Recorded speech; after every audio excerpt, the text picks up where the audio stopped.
नमस्कार दोस्तों, कैसे हो आप सब लोग। उम्मीद करता हूँ आप सब लोग ठीक होंगे, स्वस्थ होंगे और पढ़ाई आपकी बढ़िया चल रही होगी। तो चलिए डिस्कशन शुरू करते हैं। क्या डिस्कस कर रहे हैं? एनसीईआरटी डिस्कस कर रहे हैं। जो हमारी 6th क्लास की एनसीईआरटी ऑलरेडी वीडियोज पढ़े हैं, आप जाके देख सकते हो। ये 7th क्लास की एनसीईआरटी का चैप्टर 3 है। देखो यहाँ तक हम ऑलरेडी कंप्लीट कर चुके हैं। ये सारी चीज़ आपको मिल जाएगी, आप जाके उसको देख सकते हो। प्लेलिस्ट में जाओ, नहीं मिलती है टेलीग्राम पे जाओ, आपको वो सारी चीज़ें वहाँ पे मिल जाएगी। तो यहाँ से हम कंटिन्यू करते हैं। ये हमारा चैप्टर 3 है, क्लास 7। सब्जेक्ट कौन सी है? ज्योग्राफी है। और चैप्टर कौन सा है? 3 है। चैप्टर का नाम क्या है? हमारी बदलती पृथ्वी। हमारी बदलती पृथ्वी यानी कि पृथ्वी की गतिशील परतों के बारे में है। हमारी जो पृथ्वी है वो बदलती रहती है, इसके बारे में ये पूरा चैप्टर होने वाला है। तो चलो अब शुरू करते हैं। सबसे पहले मैं आपको कुछ बेसिक चीज़ें बता देता हूं कि इस चैप्टर में हम क्या क्या चीज़ें पढ़ने वाले हैं। ये इमेज है, इसको ध्यान से देखो एक बार। ये जो इमेज है ना, यहाँ पर पृथ्वी की गतियों के बारे में बात की गई है, अर्थ की मूवमेंट के बारे में बात की गई है। आपको इमेज क्लियरली दिख रही है? थोड़ा मैं जूम आउट कर देता हूं ताकि आपको इमेज क्लियर दिखे।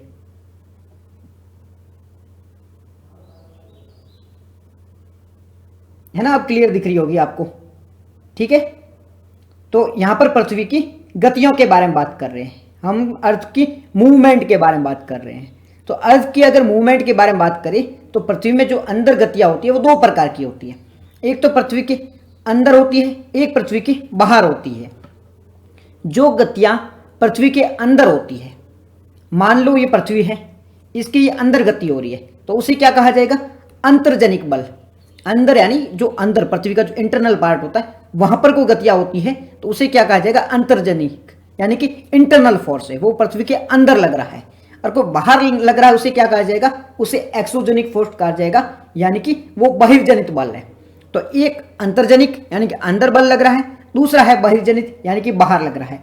तो पृथ्वी पर दो प्रकार के बल होते हैं, दो प्रकार के फोर्स होते हैं। एक अंतर्जनित होता है, एक बहिर्जनित होता है। अब ये कैसे लगता है इसके बारे में हम आगे बात करने वाले हैं। अभी पृथ्वी की गतियों के बारे में बात कर रहे हैं। पृथ्वी की जितनी भी गति होती है, प्लेट की गति हो, जो जो चीजें होती है वो किसके कारण होती है? वो इन दो बलों के कारण होती है। ये दो फोर्स है, इसके कारण पृथ्वी की सारी गतियां होती है। कौन कौन से फोर्स है? अंतर्जनित और बहिर्जनित। अंतर मतलब अंदर का, बहिर मतलब बाहर का। दो प्रकार के फोर्स आपको समझ में आ गए होंगे। अब बात करें अगर अंतर्जनित यानी कि जो अंदर लगते हैं बल, उसके बारे में बात करें तो उसमें होते हैं एक आकस्मिक यानी कि तुरंत, विद इन सेकेंड, तुरंत आकस्मिक अचानक जो बल लग रहे हैं उसे आकस्मिक बल कहा जाता है। और एक होता है पटल विरूपण, इसमें थोड़ा सा टाइम लगता है, धीरे धीरे लाखों साल लग जाते हैं, तो ये होता है पटल विरूपण बल। यानी कि हम बात कर रहे हैं पृथ्वी की गतियों की, तो पृथ्वी की जितनी भी गतियां होती है वो दो बल द्वारा लगती है। एक अंतर्जनित बल होता है, दूसरा बहिर्जनित बल होता है। अंतर्जनित मतलब पृथ्वी के अंदर लग रहा है, बहिर्जनित मतलब पृथ्वी के बाहर लगने वाला बल। अंतर्जनित बल के बारे में बात करें तो ये एक आकस्मिक बल होता है। इसमें एक आकस्मिक होता है, दूसरा होता है पटल विरूपण। आकस्मिक मतलब तुरंत आता है, आकस्मिक मतलब तुरंत कोई इंसिडेंट हो रहा है, लगा अभी आप देखा और हो गया, आपको भी भरोसा नहीं कि कब होने वाला है, कैसे होगा, तुरंत होके चला जाएगा, तो वो आकस्मिक होता है। एक होता है काफी ज्यादा टाइम लगता है उसमें, उसे कहा जाता है पटल विरूपण, उसमें बहुत लंबा टाइम लगता है। तो दो प्रकार के फोर्स के बारे में आपको पता होना चाहिए। अब बात करें आकस्मिक के एग्जाम्पल कौन कौन से? जो अर्थक्वेक देखने को मिलता है, जो भूकंप देखने को मिलता है। आप बता सकते हो भूकंप कब आने वाला है? कोई भी नहीं बता सकता। और कितने दिन तक रुकेगा ये भी कोई नहीं बता सकता। तो आकस्मिक बल यानी कि जो तुरंत आ रहा है, तो भूकंप एक आकस्मिक है, उसको कोई भी डिसाइड नहीं कर सकता है, कब आएगा कब जाएगा कोई भी नहीं बता सकता। उसके बाद में ज्वालामुखी यानी कि वोल्केनो, वोल्केनो के बारे में आप बता नहीं सकते, पता ही नहीं आपको कब आएगा कब जाएगा, कोई नहीं बता सकता ना। तो वोल्केनो एक इसी प्रकार का इवेंट है। बात करें भूस्खलन, भूस्खलन मतलब जो जमीन के बहुत बड़े टुकड़े होते हैं नीचे टूट के आ जाते हैं। आप मतलब बर्फ के कहीं घूमने गए होंगे, मनाली वगैरह, तो वहां पे आप देखोगे बहुत बर्फ के बड़े बड़े टुकड़े होते हैं, वो नीचे आ जाते हैं। पहाड़ के टुकड़े होते हैं वो नीचे आ जाते हैं, उसे क्या कहा जाता है? उसे भूस्खलन कहा जाता है। तो ये भी आकस्मिक होता है, कोई डिसाइड नहीं कर सकता कि कितने टाइम तक रहेंगे, क्या चीजें होगी, कोई इसे डिसाइड नहीं कर सकता है। तो अंतर्जनित बल होता है, दूसरा होता है बहिर्जनित। अंतर्जनित यानी आकस्मिक होता है और दूसरा होता है पटल विरूपण, आकस्मिक जो तुरंत हो रहा है। आकस्मिक में कौन कौन से हैं? भूकंप है, आकस्मिक है, दूसरा है ज्वालामुखी, आकस्मिक है। भूस्खलन है, वो आकस्मिक है। तो 3 ये आकस्मिक है। फिर बात करें पटल विरूपण, जिसे बहुत ज़्यादा टाइम लग रहा है, पर्वत बनने में, माउंटेन वगैरह बन रहे हैं, बहुत ज़्यादा टाइम लग रहा है। ठीक है, अपन बात करें प्लेट्यू की, बहुत ज़्यादा बन रहे हैं। ये प्लेन बन रहे, जो मैदान होते हैं ना, मैदान, इसे बनने में भी लाखों समय का टाइम लग जाता है, लाखों सालों का टाइम लग जाता है। तो ये भी एक बहुत लंबा प्रोसेस है। तो अंतर्जनित में हो गया आकस्मिक, पटल विरूपण। आकस्मिक में भूकंप, ज्वालामुखी और भूस्खलन। और पटल विरूपण में जहाँ पर्वतों का निर्माण होना है, जहाँ पठारों का निर्माण होना है, जहाँ मैदानों का निर्माण हो रहा है, तो वहां पर ये पर्वत निर्माणकारी बल आता है। ठीक है, तो 2 पॉइंट आपको क्लियर हो गए होंगे। बात करें बहिर्जनित। बहिर्जनित मतलब जो बाहर से बल लग रहा है, जो एक्सोजेनिक है, मतलब बाहर से फोर्सेस लग रही है, उसे क्या कहा जाता है? उसे बहिर्जनित बल कहा जाता है। अब बहिर्जनित बल में कौन कौन से होते हैं? एक होता है अपर्दन, दूसरा होता है निक्षेपण। अभी अपर्दन निक्षेपण क्या होता है, वैसे इसके बारे में थोड़ा आगे जाएंगे तब डिटेल से बात करने वाले हैं। अभी ये समझ लो कि बहिर्जनित बल में 2 होते हैं, एक अपर्दन होता है, एक निक्षेपण होता है, एक और भी होता है, लेकिन उसके बारे में थोड़ा और आगे बात करने वाले हैं। तो अभी तो समझ लो इसमें बहिर्जनित में 2 बल है, एक अपर्दन, दूसरा निक्षेपण। अब इसमें भी एक चीज याद रखना कि ये जो अपर्दन होता है, ये जो निक्षेपण होता है, इसके कारण काफी सारा स्थलाकृतियां बन जाती है। क्या कहना चाह रहा हूं मैं? ये कहना चाह रहा हूं कि बहिर्जनित जो बाहर से फोर्सेस लग रहा है, एक पृथ्वी है, ये इसके बाहर से फोर्सेस लग रहा है, बल लग रहा है, इसके कारण क्या हुआ, बहुत ज्यादा आकृतियां बन जाती है, बहुत ज्यादा स्ट्रक्चर बन जाते हैं। कहीं पे आपने देखा होगा कि पहाड़ बन गया है, कहीं पे पठार बन गया है, कहीं पे मैदान बन गया है, कहीं पे रिवर के कारण जलप्रपात यानी कि वाटरफॉल बन जाता है। वो सब किसके कारण बन रहा है? इस अपर्दन और निक्षेपण के ही कारण बन रहे हैं। तो इसमें नदी का बहता हुआ जल है, उसके कारण भी बन सकता है, विंड है, समुद्री तरंग है, हिमनद है, इन सब के कारण ये सारी एक्टिविटीज होती है। अब हम आगे देखेंगे, यूपीएससी का मोस्ट फेवरेट टॉपिक है, यूपीएससी इस पे क्वेश्चन पूछ सकता है। क्या क्वेश्चन पूछा जा सकता है? जैसे आपको ये ऑप्शन दे दिया जाएगा, फिर बताओ कि नदियों से कौन कौन से स्थलाकृतियां बनती है, ऐसा क्वेश्चन पूछा जा सकता है। जो समुद्र होता है, समुद्र में जो वेव होती है, उसके कारण कौन कौन सी स्थलाकृतियां बनती है, यूपीएससी ये क्वेश्चन पूछ सकती है। इसके बाद में यूपीएससी ये क्वेश्चन पूछ सकती है कि विंड, जो पवन होती है, उससे कौन कौन सी स्थलाकृतियां बनती है। ठीक है, हिमनद होता है, हिमनद मतलब जो बर्फ के जो पहाड़ होते हैं ना, उसमें नदियों के समान बहते हैं बर्फ के टुकड़े, उसके कारण कौन कौन सी स्थलाकृतियां बनती है, यूपीएससी ये भी क्वेश्चन पूछ सकती है। तो अलग अलग यूपीएससी के द्वारा क्वेश्चन पूछे जा सकते हैं। तो ये चीज आपको माइंड में होनी चाहिए। इनके बारे में अब हम डिटेल से बात करने वाले हैं कि किसके कारण क्या क्या चीजें बनती है। तो सबसे पहले हम पहले पॉइंट पे आते हैं। सबसे पहले एक आप चीज समझो, स्थल मंडलीय प्लेटें, स्थल मंडलीय प्लेटें। अब ये स्थल मंडलीय प्लेटें क्या है, पहले हम इस पे बेसिक चीजें समझ लेते हैं, बाद में एडवांस की ओर जाएंगे। तो बात करें स्थल मंडलीय, स्थल मतलब स्थल का मतलब क्या होता है? लैंड, जो जमीन है जिस पे हम रह रहे हैं वही तो स्थल होता है। तो स्थल का मतलब होता है लैंड। तो स्थल की जो प्लेटें होती हैं उसके बारे में हम बात कर रहे हैं। तो स्थल पर अलग अलग प्रकार की प्लेटें होती है। इसे क्या कहा जाता है? इसे हम लिथोस्फीयर भी कहते हैं, इसे लिथोस्फीयर भी कहा जाता है। हमने 6th क्लास में पढ़ा था लिथोस्फीयर, पढ़ा था ना 6th क्लास में कि लिथोस्फीयर क्या होता है। तो लिथोस्फीयर क्या होता है? जिसे स्थल मंडल भी कहा जाता है। ये पृथ्वी की जो ऊपर वाली पट्टी है ना, ये धूल कंकड़ वगैरह है, ये क्या है? ये स्थल मंडल है। इसे ही लिथोस्फीयर कहा जाता है। जिस पर हम रह रहे हैं ये स्थल मंडल है, ठीक है, जिस पर हम रह रहे हैं। तो ये जो स्थल मंडल की प्लेटें होती है ना, ये पृथ्वी के अंदर भी होती है। ये स्थल मंडल है, इसके अंदर क्या मेग्मा है, ये ऊपर प्लेट है। तो ये मेग्मा के कारण ये जो प्लेट है वो बहती रहती है, एक जगह से दूसरी जगह चलती रहती है। तो अभी ये जो है ना स्थल मंडल, इसको अलग अलग तरीके से डिसाइड किया गया है। कैसे है? इस प्रकार से आप देख सकते हो, ये ऊपर है स्थल मंडल, इसके नीचे क्या आ गया? ये मेंटल आ गया, ये मेंटल है। सबसे नीचे क्या? कोर है। तो ये जो स्थल मंडल है इसके नीचे कौन सा? मेंटल है। मेंटल में क्या है? मेग्मा है। इस मेग्मा के कारण क्या होता है? स्थल मंडल की जो प्लेटें होती हैं ये मूवमेंट करती रहती है, एक जगह से दूसरी जगह बहती रहती है, चलती रहती है। अब जो स्थल मंडल की जो प्लेटें होती है इसके नीचे कौन सी है? मेंटल है। ये ज्यादा पार्ट है, ये पृथ्वी है, पूरी पूरी पृथ्वी है। इसमें जो मेंटल वाला भाग है ना, ये देखो स्थल मंडल खाली इतने में फैला हुआ है, मान लो 20 किलोमीटर तक फैला हुआ, और मेंटल देख लो इतनी ज्यादा भूभाग को घेरा हुआ है। तो मेंटल बहुत लंबाई तक फैला हुआ है। अब इसमें प्लेटों की गति होती है, और प्लेटों की गति क्यों होती है? क्योंकि मैग्मा अंदर बह रहा है। मैं फिर से सिंपल तरीके से बताता हूँ। ये मान लो पृथ्वी गोल होती है, लेकिन पृथ्वी में हमने क्या किया, खड्डा कर दिया है। अब ये जो खड्डा किया तो खड्डा इस प्रकार से हुआ है।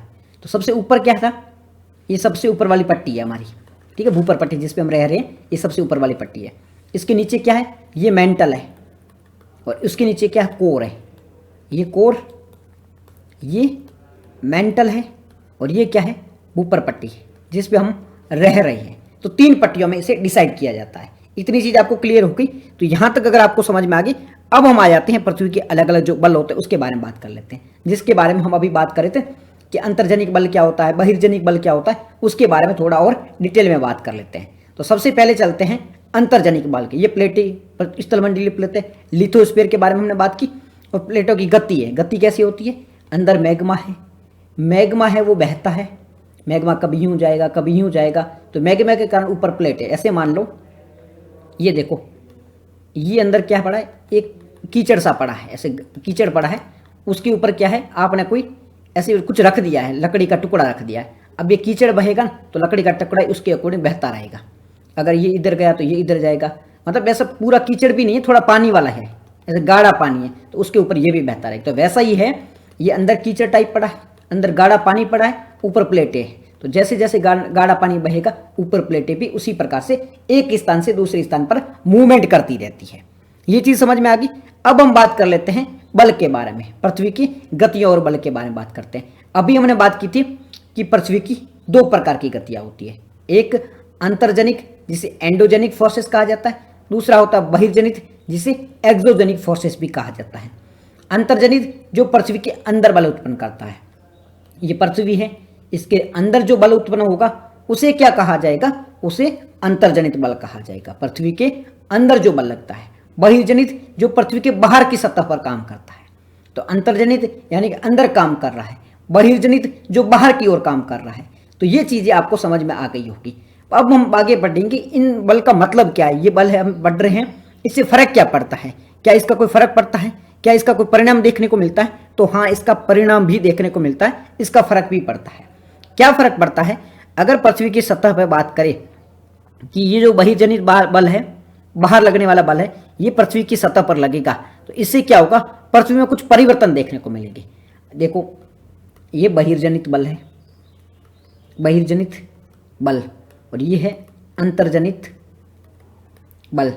ये अंदर वाला बल कुछ अंदर लगेगा। आप मान लो आप खाना खा रहे हो, ठीक है, आप खाना खा रहे हो, तो आपके अंदर एनर्जी गई, एनर्जी गई तो अंदर कुछ जो एक्टिविटीज हो रही है ना, जो आपके अंदर जो भी है, आपका पाचन तंत्र है, वो सारा काम कर रहा है, तो अंदर से कुछ वो काम कर रहा है, उसके कारण कोई परिवर्तन तो आ ही रहा है ना। आपके शरीर के अंदर जो भी है फोर्सेस, वो अंदर काम कर रही है। तो आप खाना खा रहे हो, वो खाना को पचा रहा है, तो आपको एनर्जी मिल रही है, बॉडी बन रही है आपकी, आप एक्टिव रह पा रहे हो।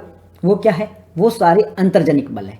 एक होता है बहिर्जनित जो बाहर से लगता है, बाहर से मतलब आप क्या कर रहे हो, जिम उठा रहे हो, वेट उठा रहे हो, वेट उठा रहे हो, तो क्या आपकी बॉडी बाहर से दिख रही है, क्योंकि आप वेट लिफ्टिंग कर रहे हो। ये अंदर काम नहीं हो रहा है, ये बाहर काम हो रहा है। बहिर्जनित बाहर से काम हो रहा है, और अंतर्जनित है वो अंदर से काम हो रहा है। तो इसके कारण फर्क भी पड़ रहा है। बहिर्जनित हमने देखा था जिम विम की तो डोले सोले बन गई, और अंतर में क्या हुआ था, अंतर में खाना पचा है जिससे हमें एनर्जी मिल गई। तो ये दोनों एक्टिविटी आपको समझ में आ गई। अंतर्जनित क्या होता है, बहिर्जनित क्या होता है, यहां पर कोई कंफ्यूजन नहीं है ना, कोई दिक्कत नहीं, यहां तक चीजें समझ में आ गई। अब हम अलग अलग प्रोसेस के बारे में बात करते हैं कि ज्वालामुखी क्या होती है, भूकंप क्या होता है, पर्वतों का निर्माण कैसा होता है, इन सब के बारे में बात करेंगे। फिर हम चीजों के बारे में देखेंगे कि किसके कारण कौन कौन सी स्थलाकृति बनती है, ठीक है। तो अभी हम बात कर लेते हैं सबसे पहले ज्वालामुखी के बारे में। लेकिन एक बात बताओ, यहां मैंने लिखा ज्वालामुखी, ये मैंने लिखा वोल्केनो। ये वोल्केनो है जो ज्वालामुखी है, ये अंदर के बल के कारण बनेगा या बाहर के बल के कारण। ज्वालामुखी कैसी आएगी, ये अंदर से कोई प्रोसेस हो रहा उसके कारण बन रही है, या बाहर से कुछ एक्टिविटी हो रही है उसके कारण बन रही है। ज्वालामुखी अंतर्जनित है या बहिर्जनित है, ये चीज बताओ। ज्वालामुखी एक्सोजेनिक है या एंडोजेनिक है। तो देखो ज्वालामुखी कैसे हो रही है, ज्वालामुखी होने के लिए क्या एक्टिविटीज होनी पड़ती है। ये मान लो एक प्लेट है, एक प्लेट ये है, ये दोनों आपस में प्लेट क्या होगी, टकराएगी। ये प्लेट टकराई, ये प्लेट टकराई। अब ये जो प्लेट भारी थी ना, ये नीचे दब गई, भारी प्लेट थी नीचे दब गई, हल्की प्लेट थी ये इसके ऊपर आ गई। हल्की प्लेट ऊपर आई, इससे क्या हुआ, नीचे था गर्म मैग्मा था, नीचे गर्म मैग्मा था, तो ये पिघल के कैसे बाहर आया, नीचे गर्म मैग्मा था, ये पिघल के बाहर आया, पिघल के बाहर आया, उससे क्या हुआ, यहाँ पे ज्वालामुखी आ गई। समझ आई मैं क्या कह रहा हूँ? मैं सिंपल सा ये कह रहा हूँ, ये एक प्लेट थी, दूसरी प्लेट ये थी, ये दोनों टकराई, ये प्लेट देखो नीचे आ गई, नीचे आ गई, ये नीचे गर्मी है, आप मान लो बहुत ज़्यादा टेम्परेचर है, तो ये प्लेट नीचे आई तो वो पिघल जाएगी, पिघलेगी तो कहाँ जाएगी, ऊपर आएगी, ऊपर आएगी तो कहाँ, पृथ्वी पे आएगी। तो आप देखो ये अंदर क्रिया हो रही है, कहाँ हो रही है, ये अंदर हो रही है, पृथ्वी के अंदर हो रही है। तो ज्वालामुखी किसका उदाहरण है, तो ज्वालामुखी है वो अंतर्जनित बल का उदाहरण है। आपको अगर कोई क्वेश्चन में पूछे कि ज्वालामुखी किस प्रकार का फोर्स है या ज्वालामुखी किस फोर्स के कारण आता है, तो वो अंतर्जनित है। क्या है, वो अंतर्जनित है, क्योंकि वो अंदर की क्रिया के कारण आ रहा है। याद रहेगा, ज्वालामुखी किस प्रकार का एग्जाम्पल है, वो अंतर्जनित एग्जाम्पल है। ठीक है, याद रहेगा ना, ज्वालामुखी मतलब होता है वोल्केनो, वोल्केनो है वो अंतर्जनित बल के कारण होता है। ठीक है, अब ज्वालामुखी क्या होता है, कैसे आता है, इस सब के बारे में बात करते हैं। हमने अभी देखा कि दो प्लेटें टकराई है, एक प्लेट नीचे धसी, नीचे मैग्मा था, गर्म था, उसके कारण ये प्लेट भी पिघल गई, पिघल के ये बाहर आई। अब ये पिघल के बाहर आ रही है तो ये क्या करेगा, ये वापस कभी न कभी ठंडा होकर जमेगा ही। ये अगर पिघला अंदर, पिघल के बाहर आई तो ये अभी तो गर्म है, तब तो ऐसा रहेगा, धीरे धीरे जमेगा, जमेगा तो क्या बनेगा, यहाँ पे पहाड़ बन सकता है, पठार बन सकता है, यानी कि कोई ना कोई आकृति तो फॉर्म होगी ना होगी, यहाँ पे पहाड़ पठार वगैरह कुछ ना कुछ तो आकार बनेगा, कुछ तो आकृति बनेगी। तो ये जो आकृति बनेगी ये अंतर्जनित बल के कारण बन रही है। ये आकृति किसके कारण बन रही है, ये अंतर्जनित बल के कारण बन रही है। ये चीज याद रखना, ये अंतर्जनित बल के कारण बन रही है। एक मिनट देखो, आगे कंटिन्यू करें तो यहाँ पे क्या हो रहा है, हम बात कर रहे हैं कि ज्वालामुखी के कारण एक पर्वत बन रहा है। इसी ज्वालामुखी पर्वत आपने कई सारे एग्जाम्पल देखे होंगे, ठीक है, वो ज्वालामुखी पर्वत के एग्जाम्पल भी हमें देखने को मिल जाते हैं।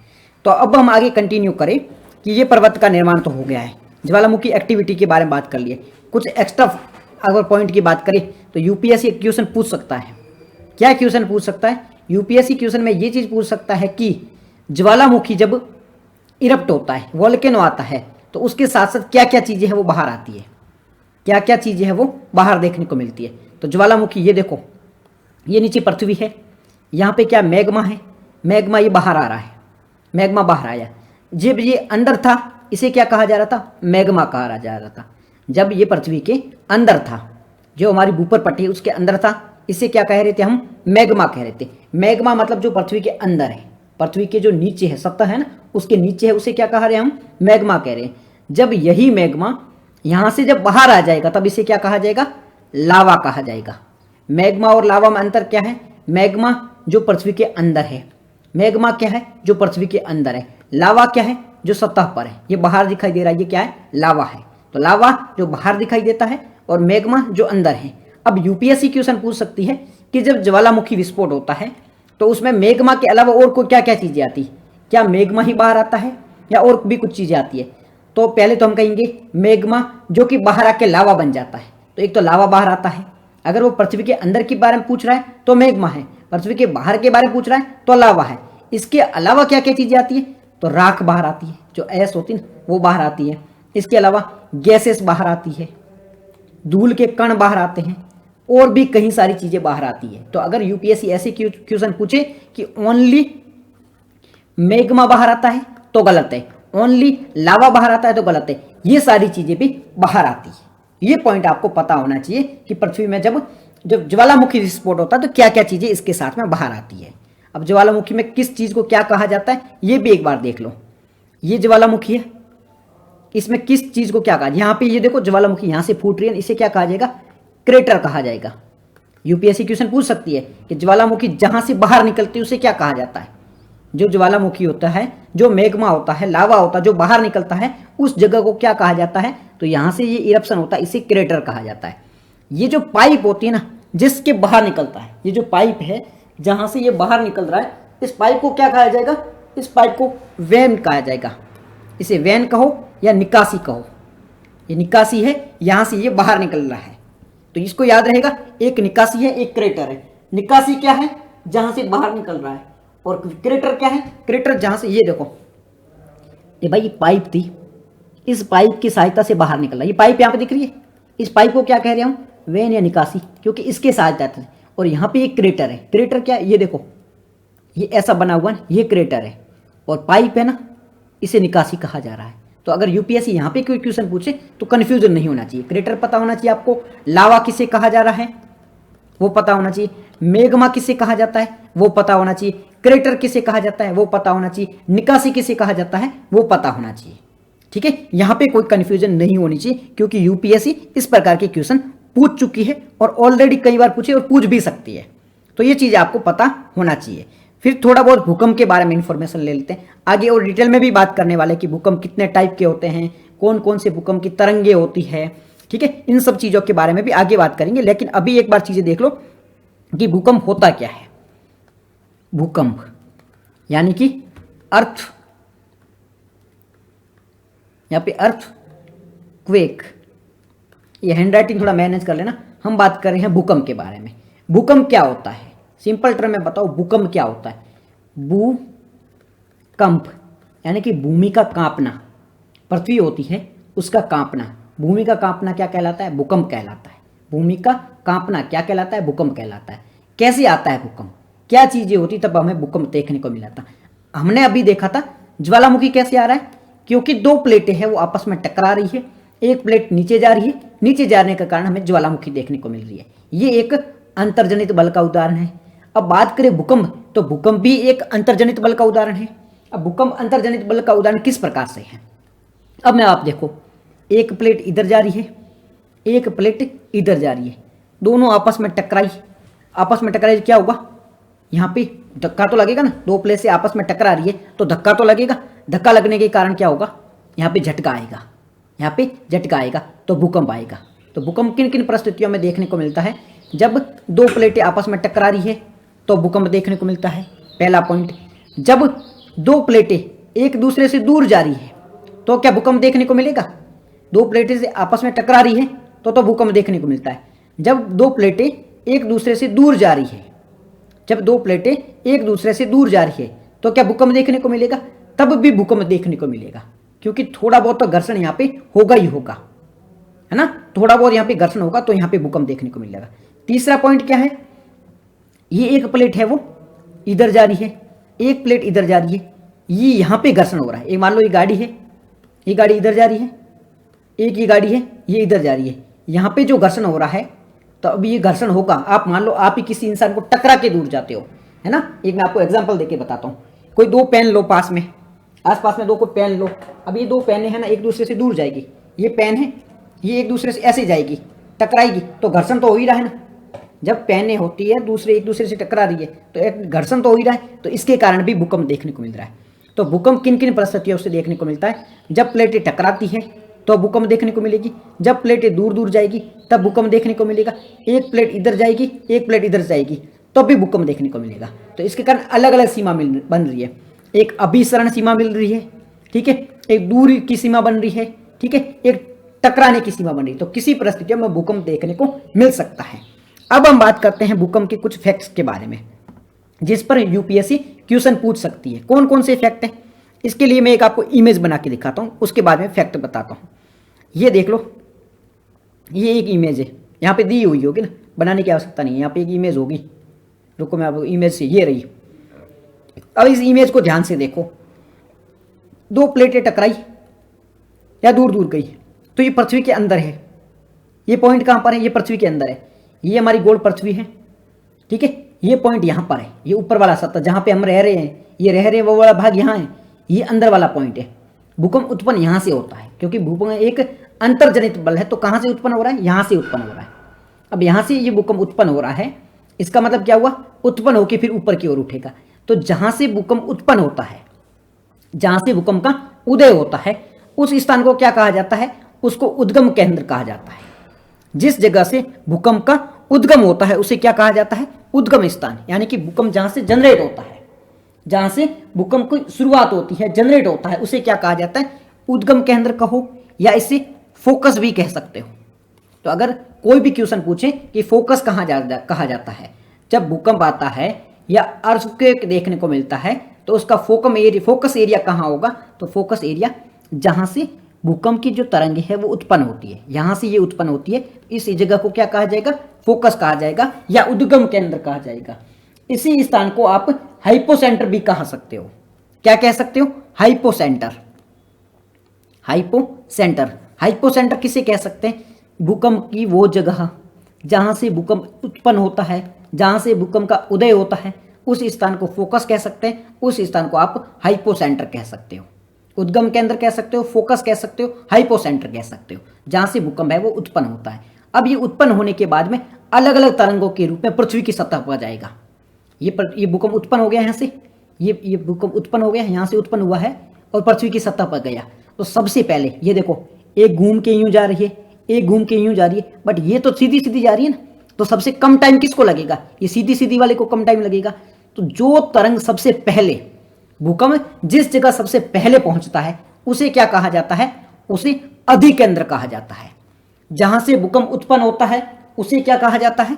उसे उद्गम केंद्र कहा जाता है, फोकस कहा जाता है, हाइपोसेंटर कहा जाता है। परंतु जहां पर भूकंप सबसे पहले पहुंचता है, पृथ्वी का वह स्थान जहां पर भूकंप सबसे पहले पहुंचता है उसे अवधि केंद्र कहा जाता है या एपिसेंटर कहा जाता है। एपिसेंटर या अभिकेंद्र किसे कहा जाएगा? ये वर्ड ले लो। ये पृथ्वी, यहां से भूकंप उत्पन्न हुआ है, ठीक है, इसे क्या कहा हमने? उद्गम क्षेत्र कहा दिया, या पर इसे फोकस कह दिया, या पर इसे हाइपोसेंटर कह दिया।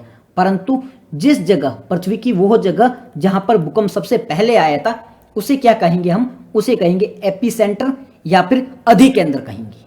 अधिकेंद्र वह जगह होती है जहां पर भूकंप सबसे पहले आता है, सर्वाधिक इंपैक्ट होता है, सबसे ज्यादा प्रभाव कहां होगा? वो यहीं पर होगा। ये लोग होंगे वो सबसे ज्यादा प्रभावित होंगे, तो सबसे ज्यादा इफेक्ट यहाँ पे होगा, सबसे ज्यादा प्रभाव भी यहाँ देखने को मिलेगा, और इसे क्या कहा जाएगा? एपिसेंटर में। तो अगर आपको कोई क्वेश्चन पूछे कि भूकंप जब उत्पन्न होता है उस क्षेत्र को क्या कहते हैं? फोकस कहते हैं। पृथ्वी का वह स्थान जहां भूकंप सबसे पहले आता है उसे अधिकेंद्र या एपिसेंटर कहते हैं। पृथ्वी का कौन सा स्थान है जहां पर सबसे ज्यादा भूकंप का अवसर होगा या इंपैक्ट देखने को मिलेगा? तो वो है एपिसेंटर या अधिकेंद्र। एपिसेंटर या अधिकेंद्र याद रहेगा।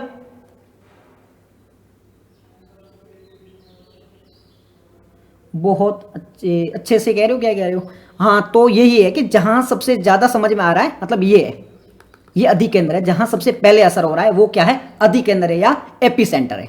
ठीक है, ये एपिसेंटर समझ में आ गया आपको, ये फोकस क्षेत्र समझ में आ गया, दो चीजें समझ में आ गई, यहां तक कोई दिक्कत नहीं है। अब ये जो ये क्या है? ये क्या है? ये तरंगे है। ये क्या है? ये तरंगे। ये पृथ्वी के ऊपर वाली प्लेट है, ये इधर इधर जा रही है, ये तरंगे है। जब आगे हम बात करेंगे कि सभी दिशाओं में तरंगे जाती है, तो एक पी वेव होंगी, एक एस वेव होंगी, एक एल वेव होंगी, उसके बारे में आगे बात करने वाली है। जब हम इनके बारे में बात करेंगे तो हम ये जो घूम रही है ना, इसके बारे में बात करूंगा। ठीक है, तो अभी ये समझ लो, एक अधिकेंद्र है, ठीक है, जिसे एपिसेंटर कहा जाता है। एक है वो क्या है? उद्गम केंद्र है, जिसे हम फोकस या हाइपोसेंटर कहते हैं। ये पॉइंट यहां तक हमारे क्लियर हो गए। अब मैं एक और पॉइंट आपको बताऊं कि जब हम भूकंप के बारे में बात कर रहे हैं, अधिकेंद्र हो गया और हमारा एपिसेंटर हो गया है, भूकंप सबसे पहले आते हैं। अब यहां से फैलेगा, ये यहां पे आ गया, अब यहां से पूरी पृथ्वी पर फैलेगा भूकंप। सबसे ज्यादा अवसर यहां पे दिखे, इसका जो इंपैक्ट है वो यहां पे देखने को मिलेगा। उसके बाद में ये सब जगह फैलना स्टार्ट हो जाएगा, दूरी बढ़ेगी, जैसे जैसे दूरी बढ़ेगी। क्या कहने का मतलब है? ये हमारा है, कौन सा है? अधिकेंद्र। ये कौन सी जगह? अधिकेंद्र की जगह है। ठीक है, ये नीचे वाली जगह कौन सी है? ये उद्गम केंद्र। ठीक है, इसे एपिसेंटर कहते हैं। एपिसेंटर, इसे क्या कह रहे हैं हम? हाइपोसेंटर कह रहे हैं। एक एपिसेंटर है, दूसरा हाइपोसेंटर है। ठीक है, ये चीज समझ में आ गई। अब यहां से है ना, ये तरंगे ऐसे ऐसे फैलेगी, और सबसे ज्यादा जो इसका असर है यहां देखने को मिलेगा, सबसे ज्यादा असर यहां पे देखने को मिलेगा, और कम असर कहां देखने को मिलेगा? यहां देखने को मिलेगा। जैसे जैसे तरंगे आगे बढ़ेगी वैसे वैसे असर है वो कम होता जाएगा। आप खुद देख लो, आप है ना यहां से दौड़ना प्रारंभ किए, यहां से दौड़ना प्रारंभ की, तेजी से दौड़ोगे, जैसे जैसे आगे बढ़ोगे आपकी सांस फूलने लगेगी, आपकी स्पीड है वो कम हो जाएगी।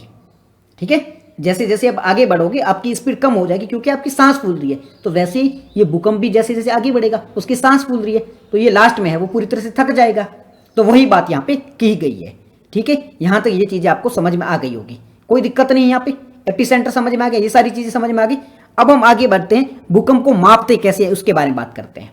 भूकंप को मापते कैसे उसके बारे में बात करते हैं। अगर भूकंप मापने के बारे में बात करें, भूकंप मापी या तो भूकंप को मेजर कैसे करते हैं, कैसे पता चलता है कि भूकंप है वो कितनी स्पीड से आया था, कितना उसका असर देखने को मिला है, वो कैसे पता चलेगा?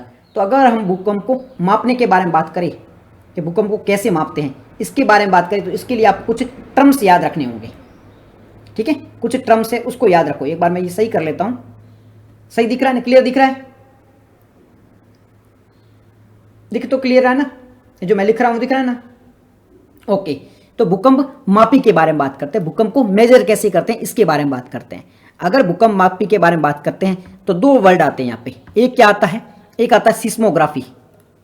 सिस्मोग्राफी बचपन में हमने पढ़ा था। एक होता है सिस्मोग्राफी होता है, जिसे हम भूकंप लेखी भी कहते हैं, भूकंप लेखी भी कहते हैं। तो सिस्मोग्राफी होता है। दूसरा एक और टर्म होता है सिस्मोग्राफी के अलावा। सिस्मोग्राफी क्या होती है?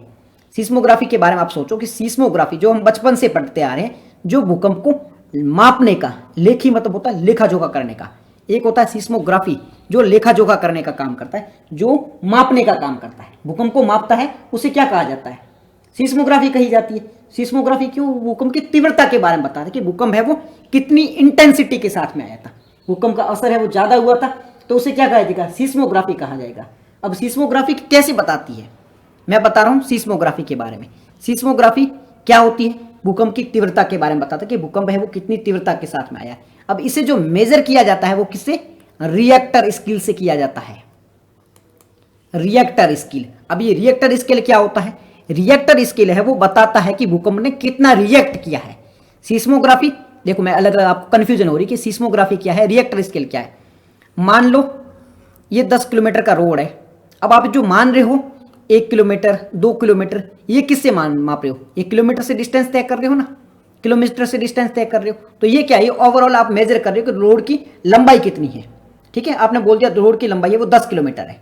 ठीक है, तो ये आपने जनरल वे में बोल दिया, बट ये कितने किलोमीटर सीधा है, कितना किलोमीटर चौड़ा है, कितनी स्पीड से कहां जा सकते हैं, सबके बारे में जब आपको बहुत बेसिक इंफॉर्मेशन चाहिए होगी तो वो आपको कहां से मिलेगी?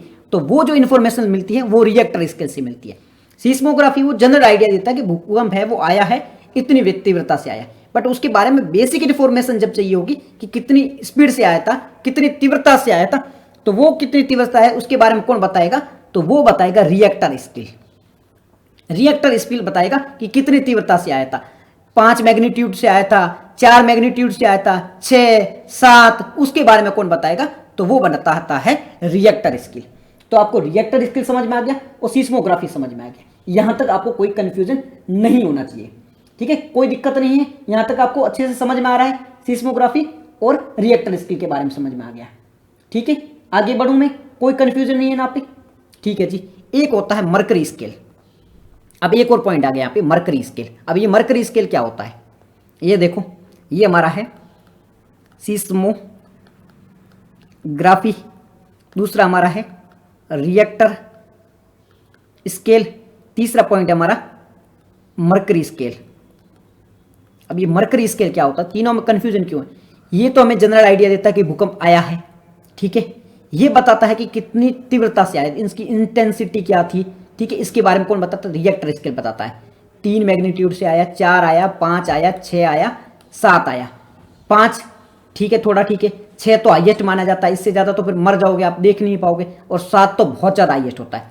7.7 जो मैग्नीट्यूड से गुजरात में जो भूकंप आया था ना भुज में, वो 7.7 मैग्नीट्यूड की स्पीड से आया था। तो ये कैसे पता चला था? ये रिएक्टर स्केल से पता चला था।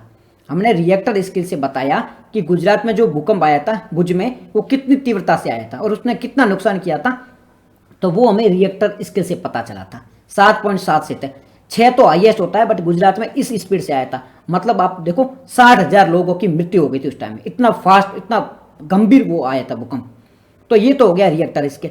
बात करें मरकरी स्केल, ये क्या काम करती है? तो मैंने बता दिया कि भाई ये चीज बता रही है, जैसे कि एक और आपको आसान उदाहरण देता हूं। एक कोई बस आ रही है, बस कितनी स्पीड से आ रही है? 60 किलोमीटर की स्पीड से आ रही है। कैसे पता किया हमने? ये पता किया हमने रिएक्टर स्केल से। किससे पता किया? रिएक्टर। रिएक्टर क्या बता रहा है हमें? स्पीड बता रहा है।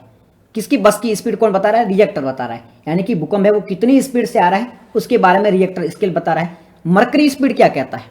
ये जो मरकरी स्केल है वो कहता है कि अगर ये 60 किलोमीटर की स्पीड से आ रहा है तो इसका नुकसान क्या होगा, इसका इंपैक्ट क्या देखने को मिलेगा, उस इंपैक्ट के बारे में जो बताता है वो मरकरी स्केल बताता है। यानी कि अगर ये 60 किलोमीटर की स्पीड से आ रहा है तो कितने घर गिरेंगे, कितनी नुकसान होगी, कितनी दीवारें टूटेगी, कितने लोग मरेंगे, उसके बारे में जो बताता है वो मर्करी स्केल बताता है। मर्करी स्केल है वो इम्पैक्ट बताता है, नुकसान क्या होगा उसके बारे में बताता है मर्करी स्केल। और ये रिएक्टर स्केल क्या बताता है, उसकी स्पीड बताता है। तो दोनों में अंतर आपको पता चला। सीस्मोग्राफी जनरल वे आइडिया देता है, रिएक्टर स्केल है भूकंप की तीव्रता के बारे में बताता है, मर्करी जो स्केल है वो इम्पैक्ट के बारे में बताता है। ये इन्फॉर्मेशन एनसीईआरटी में नहीं लिखी है, परंतु मैं इसलिए आपको बताता हूं कि कंफ्यूजन के लिए यूपीएससी है वो क्वेश्चन पूछ सकती है, तो आप कंफ्यूज हो जाओगे कि इसका रियल में उत्तर होगा क्या। तो आपको कंफ्यूज नहीं होना है, यूपीएससी ऐसे क्वेश्चन पूछ सकती है। ठीक है, कोई दिक्कत नहीं, ये चीज़ आपको समझ में आ गई हो। अत्यधिक तीव्रता कितनी है, मैग्नीट्यूड आपको समझ में आ गया होगा कि 3 मैग्नीट्यूड होता है, 4 होगा, जितना ज़्यादा होगा उतना भूकंप है वो गंभीर होता है। अगर 7 है तो बहुत ज़्यादा गंभीर है, 8 है तो खत्म है पूरी पृथ्वी। जहाँ जहाँ 8 की स्पीड में आया वो तो तबाह हो जाओगे। ठीक है, तो यहाँ तक तो कोई दिक्कत आपको होनी नहीं चाहिए। अब हमने क्रेटर के बारे में बात की थी, ज्वालामुखी ये क्रेटर है, जिसे हमने वेंट कहा था, ये निकासी है, ये लावा है यहाँ से बाहर आ रही है, ये गैस और राख जिसके बारे में अभी हमने बात की थी, ये परपट्टी है, ये मेंटल है जो बाहर आ रही है, ये मेग्मा का कोस्ट है जहाँ पर मेग्मा पड़ा रहता है। तो इसके बारे में हमने ऑलरेडी बात की थी, यहाँ तक आपको कोई कन्फ्यूजन नहीं होनी चाहिए। तरंगों के प्रकार के बारे में बात कर लेते हैं। अब हम भूकंप की कौन कौन सी तरंगें होती है इसके बारे में बात कर लेते हैं। अगर भूकंप की तरंगों के बारे में बात करें तो भूकंप की तरंगें कितने प्रकार की होती है, एक होती है पी वेव, एक होती है एस वेव, एक होती है एल वेव। कितने प्रकार की होती है भूकंप की तरंगें? भूकंप की तरंगे द वेव ऑफ अर्थक्वेक तो 3 प्रकार की होती है। कितने प्रकार की होती है? 3 प्रकार की होती है। भूकंप की तरंगे कितने प्रकार की होती है? तो भूकंप की जो तरंगे होती है वो 3 प्रकार की होती है। अब ये 3 प्रकार कौन कौन से? सबसे पहली है पी वेव, यानी कि पी तरंग। कौन सी है? पी तरंग है। दूसरी कौन सी है? एस तरंग या एस वेव। और तीसरी कौन सी है? एल तरंग या एल वेव। तो भूकंप की तरंगे है वो 3 प्रकार की होती है, P wave, S wave, L wave. P तरंग, एस तरंग, एल तरंग। पता चल गया। अब हम डिटेल में बात करते हैं कि पी क्या होती है, एस क्या होती है, एल क्या होती है। सबसे पहले बात करें पी वेव के बारे में। सबसे पहले बात करते हैं पी तरंग के बारे में। पी तरंग जिसे अनुदैर्ध्य तरंग भी कहा जाता है, अनुदैर्ध्य तरंग या जिसे लॉन्गिट्यूडनल अभी अनुदैर्ध्य क्या होता है या लॉन्गिट्यूडनल क्या होता है? लॉन्गिट्यूडनल मतलब ये लंबा खड़ा है, लॉन्गिट्यूड मतलब ये जो है ना ऐसे खड़ी है। लॉन्गिट्यूड लॉन्ग से समझो कि लंबा है, लॉन्ग मतलब लंबा। पी एल एस 3 तरंगे हैं, उसमें पी है, पी देखो अब इसको याद कैसे रखो कि पी ऐसे होता है, पी का डंडा ऐसे होता है, ये देखो सीधा है, ये लॉन्गिट्यूडनल है, ये देखो ये सीधा खड़ा है मतलब लॉन्गिट्यूड है, ये लॉन्गिट्यूड है। आपने एक वर्ड सुना होगा, एक लैटिट्यूड होता है, एक लॉन्गिट्यूड होता है। लॉन्गिट्यूड मतलब लंबा ऐसे, तो पी में भी ये डंडा भी लंबा है मतलब ये लॉन्गिट्यूडनल होती है। तो पी वेव होती है वो लॉन्गिट्यूडनल होती है, मतलब सीधी होती है, खड़ी होती है। ठीक है, सबसे पहला पॉइंट याद रहेगा, पी वेव हमेशा कैसी होती है? लॉन्गिट्यूडनल होती है। पी वेव हमेशा लॉन्गिट्यूडनल होती है। अब बात करें सतह पर सबसे जो पहले आती है, सतह पर सबसे जो पहली तरंग आती है वो कौन सी होगी? पी वेव होगी। पहले क्यों आएगी आप खुद देखो। हमने बात की थी कि ये एपिसेंटर है, ये हाइपोसेंटर जहाँ से भूकंप निकला। अब सबसे पहले यहाँ आना है तो एस तो थोड़ी ऐसे ऐसे आएगी, तो पी सीधी सीधी आएगी, तो सीधे आने वाला पहला ही आएगा ना।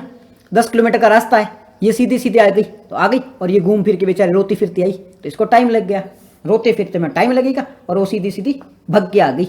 तो पी वेव है वो लॉन्गिट्यूडनल है, पहला पॉइंट याद रखना। और पहली भी आएगी, पहली क्यों है? लॉन्गिट्यूडनल मतलब सीधी सीधी आ रही है, अपने किसी से रास्ते में मतलब नहीं रख रही है, बाहर में जाओ सबके सब, मुझे कोई मतलब नहीं है, मुझे बस अपने सेंटर पे पहुंचना है। आप जा रहे थे एग्जाम देने के लिए, एक बंदा था वो रोता फिरता आया, उसको टाइम लग गया, आप सीधे सीधे अपने सेंटर पे पहुंच गए, यो वाली बात होगी। तो पी वेव है वो धरती पे सतह जो होती है उस वहां पर सबसे पहले आती है। तो सबसे पहले कौन सी वेव आती है? पी वेव आती है। पी वेव वो है वो लॉन्गिट्यूडनल वेव है। कौन सी है? अनुदैर्ध्य तरंगे, याद रहेगा। अब ये जो वेव होती है ना, ये ठोस, द्रव और गैस, ठोस, द्रव, गैस तीनों से होकर गुजरती है। अब देखो ये एक तो सीधी सीधी जा रही है, सीधी जा रही मतलब स्पीड बहुत ज़्यादा है, स्पीड बहुत मतलब बीच में ठोस आएगा तो भी जाएगा, द्रव आएगा तो भी जाएगा, गैस आएगा तो भी जाएगा, मतलब एक रफेल भेज रहा है यहाँ से अपना जो रफेल होता है ना। आप ब्रह्मोस मिसाइल को समझ लो, ब्रह्मोस मिसाइल जा रही है, बीच में जो भी आए उसको ठोकती हुई जाएगी, उसको बीच में दिखाई नहीं दे रहा है। पी वेव इसी प्रकार की है, पी वेव के बीच में कोई आ रहा है उसको देख नहीं रही है। एग्जाम्पल ऐसे ले लो, आप यूपीएससी का सिलेक्शन लेने जा रहे हो, ठीक है, ऐसे जा रही है यूपीएससी। बीच में क्या प्रीलिम आई, आपने नहीं देखा। प्रीलिम क्या है, ठोस है, आपने प्रीलिम को नहीं देखा। फिर आया मेंस, आया बीच में, आपने मेंस को नहीं देखा। मेंस क्या है, द्रव है, इसको भी नहीं देखा। बाद में क्या है, गैस आया। गैस क्या है, इंटरव्यू है। गैस क्या, इंटरव्यू, इसको भी नहीं देखा। तीनों को पार करते आपने सिलेक्शन ले लिया। तो पी वे वो किसी को नहीं देखती, ना प्रीलिम को देखती, ना मेंस को देखती, ना इंटरव्यू को देखती, यानी कि ना ठोस देखती, ना द्रव देखती, ना गैस देखती, किसी को पार करते सीधे सिलेक्शन पे पहुंच जाती है। वो पी वे है, अपने रास्ते से मतलब रखती है। यूपीएससी का सिलेक्शन लेना है मतलब अपने रास्ते से मतलब होना चाहिए। तो पी वेव है, अपने रास्ते में मतलब ये सच में यूपीएससी का स्टूडेंट है। पी वेव है वो सच में यूपीएससी का स्टूडेंट है, किसी से मतलब नहीं रखता, सीधा सीधा जाता है, एक लॉन्गिट्यूडनल वे में जाता है, प्री मेंस इंटरव्यू किसी को नहीं देखता और फाइनल सिलेक्शन ले लेता है। समझ में आ गया, पी वेव सीधी जाती है, सिलेक्शन ले लेती है, ठोस द्रव को मतलब नहीं रखती, पृथ्वी की दिशाओं में, दोनों दिशाओं में हिलाती है। अब ये ऐसे ऐसे जा रही है ना, तो अब हिलाएगी। मतलब आप आईएएस बनना चाहते हो तो आपके दोस्तों को भी फर्क पड़ेगा, आपके जो दुश्मन है उनको भी फर्क पड़ेगा। तो पी वेव इसी प्रकार से है। पी वेव को समझ लो सच में आईएएस के लिए बनी है पी वेव, क्योंकि इससे दोस्त भी प्रभावित हो रहे हैं और दुश्मन भी प्रभावित हो रहे हैं। तो पी वेव होता है ये धरती की इस सतह को भी हिलाती है, दूसरी सतह को भी हिलाती है। ठीक है, सीधी वे में जाती है, धरती की दोनों सतह को हिलाती है, धरती पर सबसे पहले आती है, लॉन्गिट्यूडनल वे में आती है और ठोस द्रव गैस किसी को भी नहीं छोड़ती, सब में घुस जाती है। तो पी वेव के बारे में ये इन्फॉर्मेशन आपको पता होनी चाहिए। दूसरी आती है हमारी एस वेव। दूसरी कौन सी आती है हमारी, एस वेव आती है। अब ये एस वेव क्या कांड करती है इसके बारे में बात कर लेते हैं। तो अगर एस वेव के बारे में बात करें तो ये कैसी होती है, ये अनुप्रस्थ तरंगे होती है। अब ये अनुप्रस्थ क्या होती है, अनुप्रस्थ मतलब ऐसे सोई हुई होती है, ऐसे लेटी हुई होती है, नींद में होती है, इसकी आंखें भी नहीं खुलती, बस ऐसे पड़ी रहती है। ठीक है, तो इसे क्या कहा जाता है, इसे अनुप्रस्थ तरंगे कहा जाता है। एस वेव को अनुप्रस्थ तरंग कहा जाता है। अब जो एस अनुप्रस्थ तरंग होती है इसकी खासियत क्या होती है, तो ये पी वेव के बाद में आती है। अब पी वेव तो डॉन की तरह सीधी सीधी आ रही है तो पहले आएगी, बट ये लेटी है, उठेगी, बैठेगी, मुंह धोएगी, फिर जाएगी, तो इसे टाइम लग जाएगा। और ये तो डायरेक्ट पहुंच गई, इसे थोड़ा टाइम लगा। तो सबसे पहले धरती की सतह पे कौन सी आई, पी वेव आई, क्योंकि वो तो डॉन है, फास्ट फास्ट भग के आ गई। अब ये उठी बैठी तब तक तो इसे थोड़ा टाइम लग गया। तो सबसे पहले पी वेव आई, उसके बाद में कौन सी आई, एस आई। सबसे पहले कौन आई, पी आई, उसके बाद में कौन सी है, एस आई है। अब ये केवल ठोस से होकर गुजर सकती है। अब ये लेटी हुई वैसी नींद में थी बेचारी, इसकी तो वैसे जाने की मन नहीं था कि भाई आईएएस तो है ना, मेरा मन तो है नहीं, जबरदस्ती करवा रहे हो यार मेरे से तो आईएएस। तो ये क्या उठा बैठी और फिर इसने सोचा कि नहीं यार थोड़ी बहुत कर लेते मेहनत, तो प्रीलिम तक पहुंची। प्रीलिम तक तो पहुंच गई, मेंस में आके ये अटक गई और इंटरव्यू में तो पहुंच चांस ही नहीं, क्योंकि मेंस ही नहीं निकला तो इंटरव्यू कहाँ से निकला। तो ये जो एस वेव है ना, ओनली ठोस से होकर गुजर सकती है। इसकी बस की बात नहीं है कि ये मेंस निकाले, इसकी बस की बात नहीं कि इंटरव्यू निकाले, यानी कि गैस और लिक्विड में जाने की इसकी औकात नहीं है। तो एस वेव है वो पी के बाद में आती है, ये ओनली ठोस को कवर कर सकती है, यानी कि प्रीलिम निकाल सकती है। मेंस इंटरव्यू इसकी बात नहीं है, यानी कि द्रव और गैस है वो इसकी बस की बात नहीं है। ये इन्फॉर्मेशन इसके बारे में आपको पता होनी चाहिए। नेक्स्ट है हमारी एल वेव। नेक्स्ट कौन सी हमारी, एल वेव है। अभी एल क्या करती है, इसे पृष्ठीय तरंगे कहा जाता है। पृष्ठीय तरंगे मतलब इसे क्या कहा जाता है, सरफेस वेव। सरफेस यानी कि ये कैसे बहती है, ऐसे ऐसे बहती है, और ये जो पृथ्वी होती है ना, पृथ्वी की सतह पर बहती है, तो इसे पृष्ठीय तरंगे। पृष्ठीय, पृष्ठ मतलब होता है सतह, पृथ्वी की जो सतह है उसे पृष्ठ कहा जाता है। तो ये पृष्ठीय तरंगे है, यानी कि पृथ्वी की सतह पर बहती है, पृष्ठीय तरंगे कहलाती है, सरफेस वेव कहलाती है। सबसे धीमी होती है क्योंकि रोती फिरती है, ये देखो ऐसी जा रही है। अब इसको प्रीलिम करना है, मेंस करना है, इंटरव्यू करना है, बट ये क्या करेगी, कोचिंग में गई, पहले एक कोचिंग में गई, दूसरी में गई, तीसरी में गई, टेस्ट सीरीज ली इसने, फिर मॉडल आंसर देखे, फिर एनसीईआरटी पढ़ी, फिर सारी बुक भी पढ़ रही है, सारी कोचिंग के नोट्स भी पढ़ रही है, ऐसे भटकती भटकती जा रही है। तो ये पॉसिबल है ना, आईएएस थोड़ी बन पाएगी, क्योंकि इतना भटकना है तो आईएएस बनना पॉसिबल ही नहीं है। रोती रोती जाएगी तो इसे टाइम लग जाएगा। पी फास्ट भग के पहुंच गई, एस तो भी रोती रोती गई, एटलीस्ट प्रीलिम तक तो पहुंच गई, इसका तो प्रीलिम भी मुश्किल हो जाएगा, क्योंकि ऐसे रोती फिरती है तो प्रीलिम होना पॉसिबल ही नहीं है। ठीक है ना, ऐसे कैसे प्रीलिम होगा। तो एस वेव होता है सबसे धीमी, पी जो एल वेव होती है वो सबसे धीमी होती है। ठीक है, सबसे लास्ट पे सतह पे पहुंचती है। ये ऐसी, इसे सरफेस वेव भी कहा जाता है, क्योंकि ऐसी रोती रोती फिरती है, पृथ्वी की जो सतह होती है उस पर चिपक के फिरती है, तो इसे टाइम ज़्यादा लगता है, परंतु नुकसान ज़्यादा यही करती है। जो हम हानिकारक करते हैं, डेंजर की बारे में बात करते हैं, वो सबसे ज़्यादा ये होती है। भाई एक लड़का है आईएएस की तैयारी कर रहा है, लड़का या लड़की है जो आईएएस की तैयारी कर रहे हैं। पी थी, तैयारी की, सीधी सीधी गई, आईएएस बन गई। एस थी, तैयारी की, इंटरव्यू तक, अरे प्रीलिम तक चल गई, बट अब ये आईएएस तो नहीं बनेगी, तो कोई कोचिंग वोचिंग में पढ़ा लेगी या कोई दूसरा नौकरी ले लेगी, एटलीस्ट पटवारी ग्राम सेवक तो बनी जाएगी। परंतु ये एल थी, ये रोती रोती फिर रही थी। अब यहाँ पे ये रोती रोती फिर मतलब इसने नशेड़ी बन गई पूरी तरह से, इसने नशे वशे कर लिए हैं, गांजा वांजा चरस वरस बेचना शुरू कर दिया, तो अब ये नुकसानदायक बन गई है, ये पूरे समाज के लिए नुकसानदायक बन गई, मतलब ये क्रिमिनल बन गई, अपराधी बन गई है। तो पी और एस तो ठीक है, सबसे ज़्यादा नुकसान कौन करेगा, ये एल ही तो करेगी, क्योंकि नशेड़ी है, पूरी तरह से गंजेड़ी है, शराब पिएगी, किसी को मारेगी, गुंडागर्दी करेगी, तो ये एल वे सबसे ज़्यादा नुकसानदायक कर सकती है। समझ आ रही चीज़ें, अच्छे से समझ आ रही, कोई दिक्कत थोड़ी हो रही है, मजे आ रहे हैं ना। तो बस वैसे समझो कि एल है वो नशेड़ी गंजेड़ी बन चुकी है, अब इसके पढ़ने की नीयत नहीं है, हानिकारक भी ज़्यादा है, धीरे धीरे जाती है। तो ये तीनों के बारे में था। अब एक बार फिर से समझा देता हूँ। यहाँ पे ये पी एस एल, पी पहले पृथ्वी की सतह पर सबसे पहले आएगी, एस बाद में, ये सबसे लास्ट, ठीक है। ये ठोस में जाएगी, द्रव में भी जाएगी, गैस में भी जाएगी, ये ओनली ठोस में जाएगी, ये किसी में भी नहीं जाएगी। ये सीधी सीधी चलेगी, पृथ्वी की सतह पर फैलेगी। ये कैसे फैलेगी, ये धीरे धीरे जाएगी, बाद में जाएगी, और ये तो नशेड़ी होती है, नुकसानदायक होती है। तो सबसे ज़्यादा नुकसानदायक कौन सी होती है, एल वेव होती है, ठीक है। तो ये तीनों के बारे में आपको इन्फॉर्मेशन पता होनी चाहिए। ये तीनों में से अब कुछ भी क्वेश्चन बनता है आप आई थिंक भूलोगे नहीं।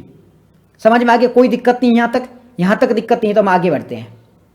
कोई दिक्कत नहीं है, आगे बढ़ते हैं हम मुख्य स्थलाकृतिक के बारे में, मेजर लैंडफॉर्म के बारे में बात करते हैं, ठीक है। क्या होते हैं मेजर लैंडफॉर्म, इसके बारे में बात कर लेते हैं। अगर बात करें मुख्य स्थलाकृतियों की, तो हमारी पृथ्वी पर जो भी स्थलाकृतियां बनती है, जो भी स्थलाकृतियां क्या होती है, स्थलाकृतियां मतलब होता है लैंडफॉर्म। स्थलाकृति, स्थल मतलब स्थल की आकृति, ये जो भूमि होती है, जो लैंड है, इसकी जो आकृति को क्या कहा जाता है, स्थलाकृति कहा जाता है। तो हमारी पृथ्वी पर दो प्रकार की स्थलाकृतियां बनती हैं, दो कारण होते हैं उसके कारण स्थलाकृतियां बनती है। कौन कौन से होते हैं, आप एडवांस क्लास में जाओगे तब आपको 3 कारण मिलेंगे। एडवांस क्लासेस में देखोगे, 11th में देखोगे तो आपको 3 कारण मिलेंगे, बट अभी एनसीईआरटी में 2 ही दे रखे हैं। मैं तीसरे के बारे में भी फिर भी आपको बता ही दूंगा ताकि आप कंफ्यूज न हो। तो सबसे पहले बात करते हैं कि पृथ्वी पर 2 प्रकार की स्थलाकृतियां बनती है, 2 कारणों से। 2 कारण कौन कौन से हैं, ये जो 2 कारण हैं या जो 2 प्रक्रिया है, 2 प्रक्रिया कहो, 2 प्रोसेस कहो, तो पृथ्वी पर जो आकृतियां बनती है वो 2 प्रक्रियाओं के कारण बनती है, 2 प्रोसेस के कारण बनती है। कौन कौन से हैं, पहला है अपक्षय, पहला कौन सा है, अपक्षय। दूसरा है अपर्दन, ठीक है। ये अपक्षय यहाँ पे नहीं लिखा, एनसीईआरटी में लिखा है, बट अपक्षय के भी कारण भी बनता है। मैंने कहा था ना एडवांस लेवल में ये बात होगी, तो यहाँ पे अपक्षय, दूसरा अपर्दन, तीसरा होता है निक्षेपण। पृथ्वी पे जो स्थलाकृतियां बनती है वो 3 प्रकार की बनती है। वैसे यहाँ पे एनसीईआरटी में 2 है, बट रियल में 3 प्रकार होती है। एक होता है अपक्षय, दूसरा अपर्दन, तीसरा होता है निक्षेपण। अपक्षय का मतलब क्या होता है, अपक्षय का मतलब होता है वेदरिंग। अपक्षय का मतलब होता है वेदरिंग, वेदरिंग मतलब टूटना। मैं आगे इसके बारे में मतलब भी समझा दूंगा कि इनका मतलब होता क्या है। दूसरा है अपर्दन, अपर्दन का मतलब होता है इरोजन, अपर्दन का मतलब होता है इरोजन। और तीसरा है निक्षेपण, निक्षेपण का मतलब होता है डिपोजिशन। फिर से 3 चीजें बताता हूं।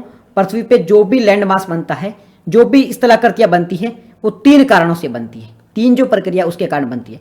पहली है अपक्षय, जिसे वेदरिंग भी कहा जाता है, वेदरिंग भी कहा जाता है। दूसरी है अपर्दन, जिसे क्या कहा जाता है, अपर्दन को इरोजन भी कहा जाता है। तीसरी है निक्षेपण, जिसे डिपोजिशन भी कहा जाता है, जिसे डिपोजिशन भी कहा जाता है।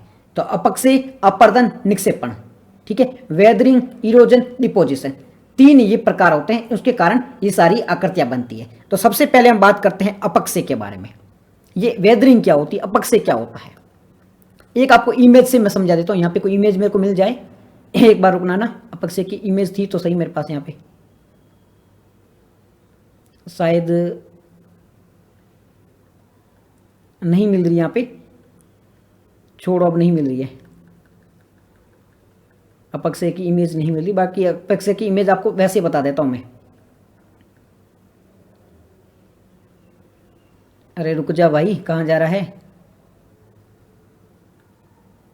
देखो मैं इमेज खुद ही बना लेता हूं। अपक्षय मतलब क्या होता है, अपक्षय मत का मतलब होता है चट्टानों का टूटना। ये कोई चट्टान है, यहाँ पे हवाएं चल रही है, ठीक है, पानी बह रहा है, नदियाँ बह रही है, इसके कारण ये जो चट्टान है ना टूट गई यहाँ से। कुछ भी नहीं कह रहा हूँ, ओनली टूटना, चट्टानों का टूटना, चट्टानों का टूटना। ये चट्टानें टूट गई, यहाँ पे टूट गई है। अब मैं ये नहीं कह रहा टूट के कहीं और गई है, ओनली टूट गई है, यहाँ पर टूट गई है। तो चट्टानों का टूटना क्या है? अपक्षय है। चट्टानों का टूटना क्या है? अपक्षय है। आपकी हाथ की उंगली है, उसका नाखून टूटा है, कहीं गया नहीं, अभी भी चिपका हुआ है, बट टूटा है। तो टूटना जो चीज़ है उसे क्या कहते हैं? अपक्षय कहते हैं या वेदरिंग कहते हैं। किसी स्थान से या किसी पत्थर से, किसी भी जो भी लैंड मास होता है उससे किसी चीज़ का टूटना क्या कहलाता है? अपक्षय कहलाता है। टूट रहा है तो वो अपक्षय है, वेदरिंग है। टूटना मतलब अपक्षय। कोई चीज़ है वो अलग कहीं नहीं गई है, वो वहीं पर है। जैसे मैं एग्जाम्पल के लिए बता देता हूँ, एक पेपर लो, एक पेपर लिया आपने, ये पेपर है ना, इसको आप फाड़ो, फाड़ के ये अलग मत करो, ओनली टूटा है, यहाँ पे फाड़ दिया मैंने, तो ये क्या है? ये अपक्षय है। ये टूटा है, कहीं गया नहीं है, ये अपक्षय है। अगर ये टूट कर कहीं और चला जाए, जैसे ये बह के हवा से उड़ उड़ के यहाँ चला गया, तो ये अपर्दन है। अगर वो टूट रहा है तो उसे क्या कहेंगे? अपक्षय कहेंगे। पेपर आप फाड़ा, वो अगर वहीं वहीं पड़ा है, कहीं गया नहीं है, तो वो अपक्षय है। अगर वो टूट के कहीं जा रहा है, इसका मतलब वो अपर्दन है। तो पहला पॉइंट था हमारा अपक्षय। अपक्षय क्या होता है? चट्टानों का टूटना और उसी स्थान पर पड़ी है तो उसे अपक्षय या वेदरिंग कहा जाएगा। उसी स्थान पर है तो उसे अपक्षय या वेदरिंग कहा जाएगा। चट्टानों का टूटना और उसी स्थान पर रहना अपक्षय या वेदरिंग कहलाता है। दूसरा पॉइंट होता है अपर्दन। अपक्षय के बाद में दूसरा पॉइंट होता है अपर्दन, मतलब कि इरोजन। अब ये जो चट्टान यहाँ से टूटी थी ना, टूट के पानी के कारण, हवा के कारण या किसी और माध्यम से ये एक स्थान से दूसरे स्थान पे चली गई है। यहाँ से टूटी थी, यहाँ से चल के दूसरे स्थान पे चली गई, इसे क्या कहा जाएगा? इसे अपर्दन। अगर कोई चट्टान टूट रही है तो वो क्या है? अपक्षय है। टूटना मतलब अपक्षय है, टूटना मतलब अपक्षय है। और टूट के दूसरे स्थान पे जा रही है तो उसे अपर्दन कहा जाएगा। एक स्थान पे पड़ी है, अपक्षय है, टूट गई है, अपक्षय है, दूसरे स्थान पे चली गई है, उसे अपर्दन यानी इरोजन कहा जाएगा। अपक्षय अलग होता है, अपर्दन अलग होता है। अपक्षय मतलब वेदरिंग, वेदरिंग मतलब टूट कर वहीं पड़ रहा है, टूट कर वहीं पड़ रहा है, अपर्दन है। अपक्षय है मतलब वेदरिंग है, टूट के दूसरे स्थान पे जा रहा है, कहीं और जा रहा है, यहाँ से टूट के यहाँ चला गया। और कैसे जाएगा? हवा के माध्यम से जा सकता है, पानी के माध्यम से जा सकता है, या समुद्र की जो वेव होती है उसके माध्यम से जा सकता है। किसी भी माध्यम से अगर एक स्थान से दूसरे स्थान चला जाता है तो वो अपर्दन कहलाता है। वो क्या कहलाता है? वो इरोजन कहलाता है। तो अपक्षय समझ में आ गया आपको, ये होता है अपर्दन समझ में आ गया। दो चीजें समझ में आ गई। तीसरा होता है निक्षेपण। तीसरा होता है निक्षेपण। निक्षेपण, अभी निक्षेपण क्या होता है?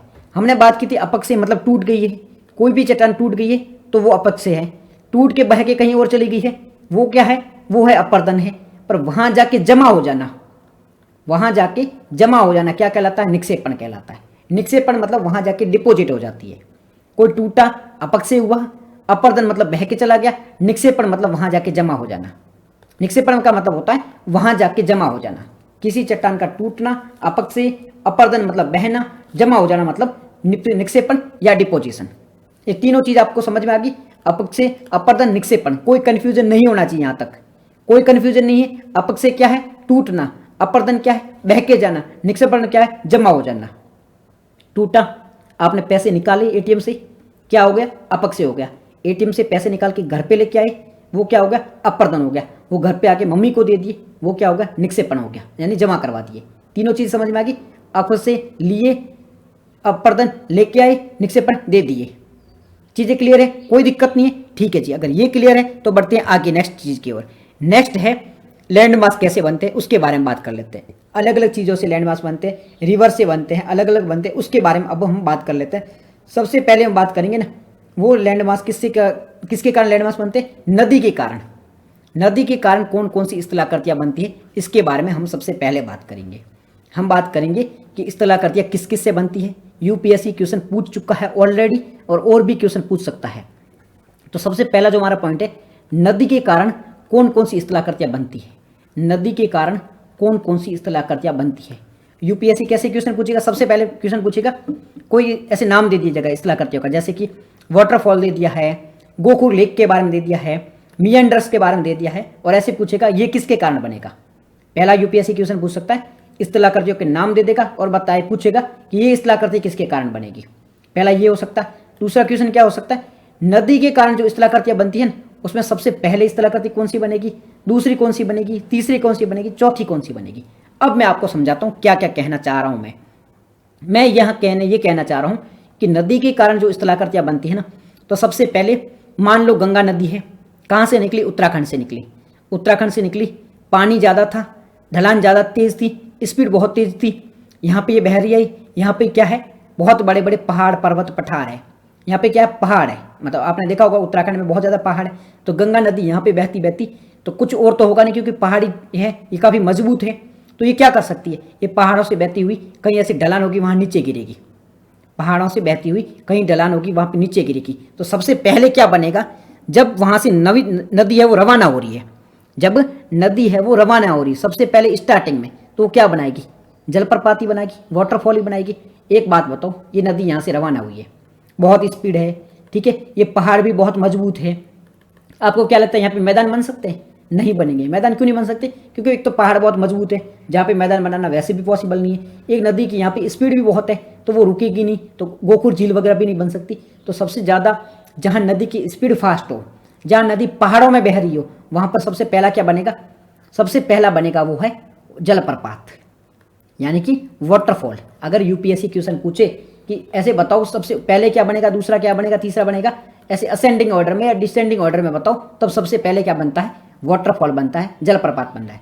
नदी यहाँ से रवाना हुई, सबसे पहले इसने क्या बनाया, वाटरफॉल बनाया, जलप्रपात बनाया। जलप्रपात बना के ये आगे गई, यहाँ पे पहाड़ थे, जलप्रपात बनाई, यहाँ से आया आगे गई, आगे जाते जाते जाते कहाँ गई, धीरे धीरे धीरे आगे बहती बहती गई। अब इसकी स्पीड थोड़ी कम हुई, तो अब ये ऐसे बहने लगी। यहाँ पे तो स्पीड तेज थी तो सीधे सीधे आ रही थी, अब स्पीड कम हो गई तो ये ऐसे ऐसे बहने लग गई, ऐसे सांप के कारण जैसी बहने लगी। अब ये सांप जैसी बह रही है, इसे क्या कहेंगे, इसे कहते हैं मियांडर्स। इसे हम क्या कहते हैं, इसे हम कहते हैं मियांडर्स। ये मियांडर्स क्या होता है, जब नदी की थोड़ी स्पीड कम हो जाती है, जब ये पहाड़ों से नीचे आ जाती है, तो ये क्या बनाती है, ये सांप के आकार के जैसी स्ट्रक्चर बनाती है।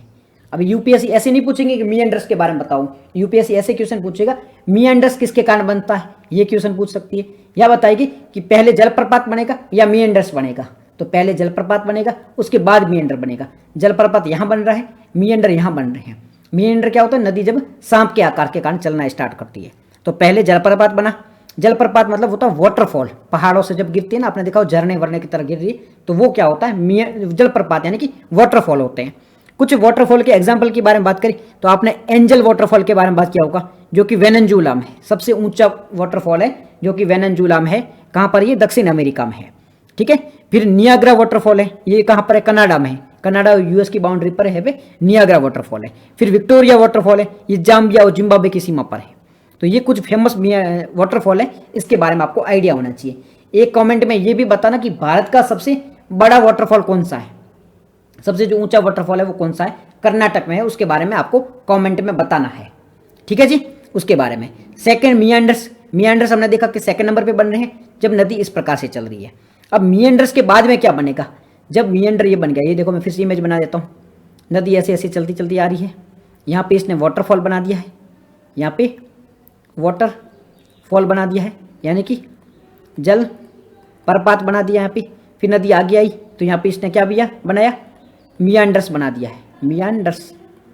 अब मियांडर्स बन गया, अब नदी और आगे जा रही है, जब रिवर आगे बजाएगी तो ये मियांडर ऐसे ऐसे होता है। कई बार क्या होता है, रिवर अपने डायरेक्शन है वो चेंज कर देती है। अब पहले रिवर ऐसे ऐसे बह रही थी, अब यहाँ पे कुछ जमा हो गया तो रिवर ने क्या होती, अपनी डायरेक्शन है वो चेंज कर दी।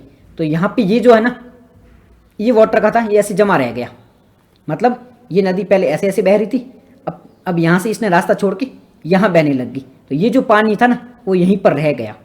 अब ये पानी यहाँ पे रह गया तो वो क्या होगा, इससे बीच में कनेक्शन टूट गया तो वो यहाँ पर जमा हो गया, तो उसका आकार कैसे रहेगा, ऐसे ही रहेगा।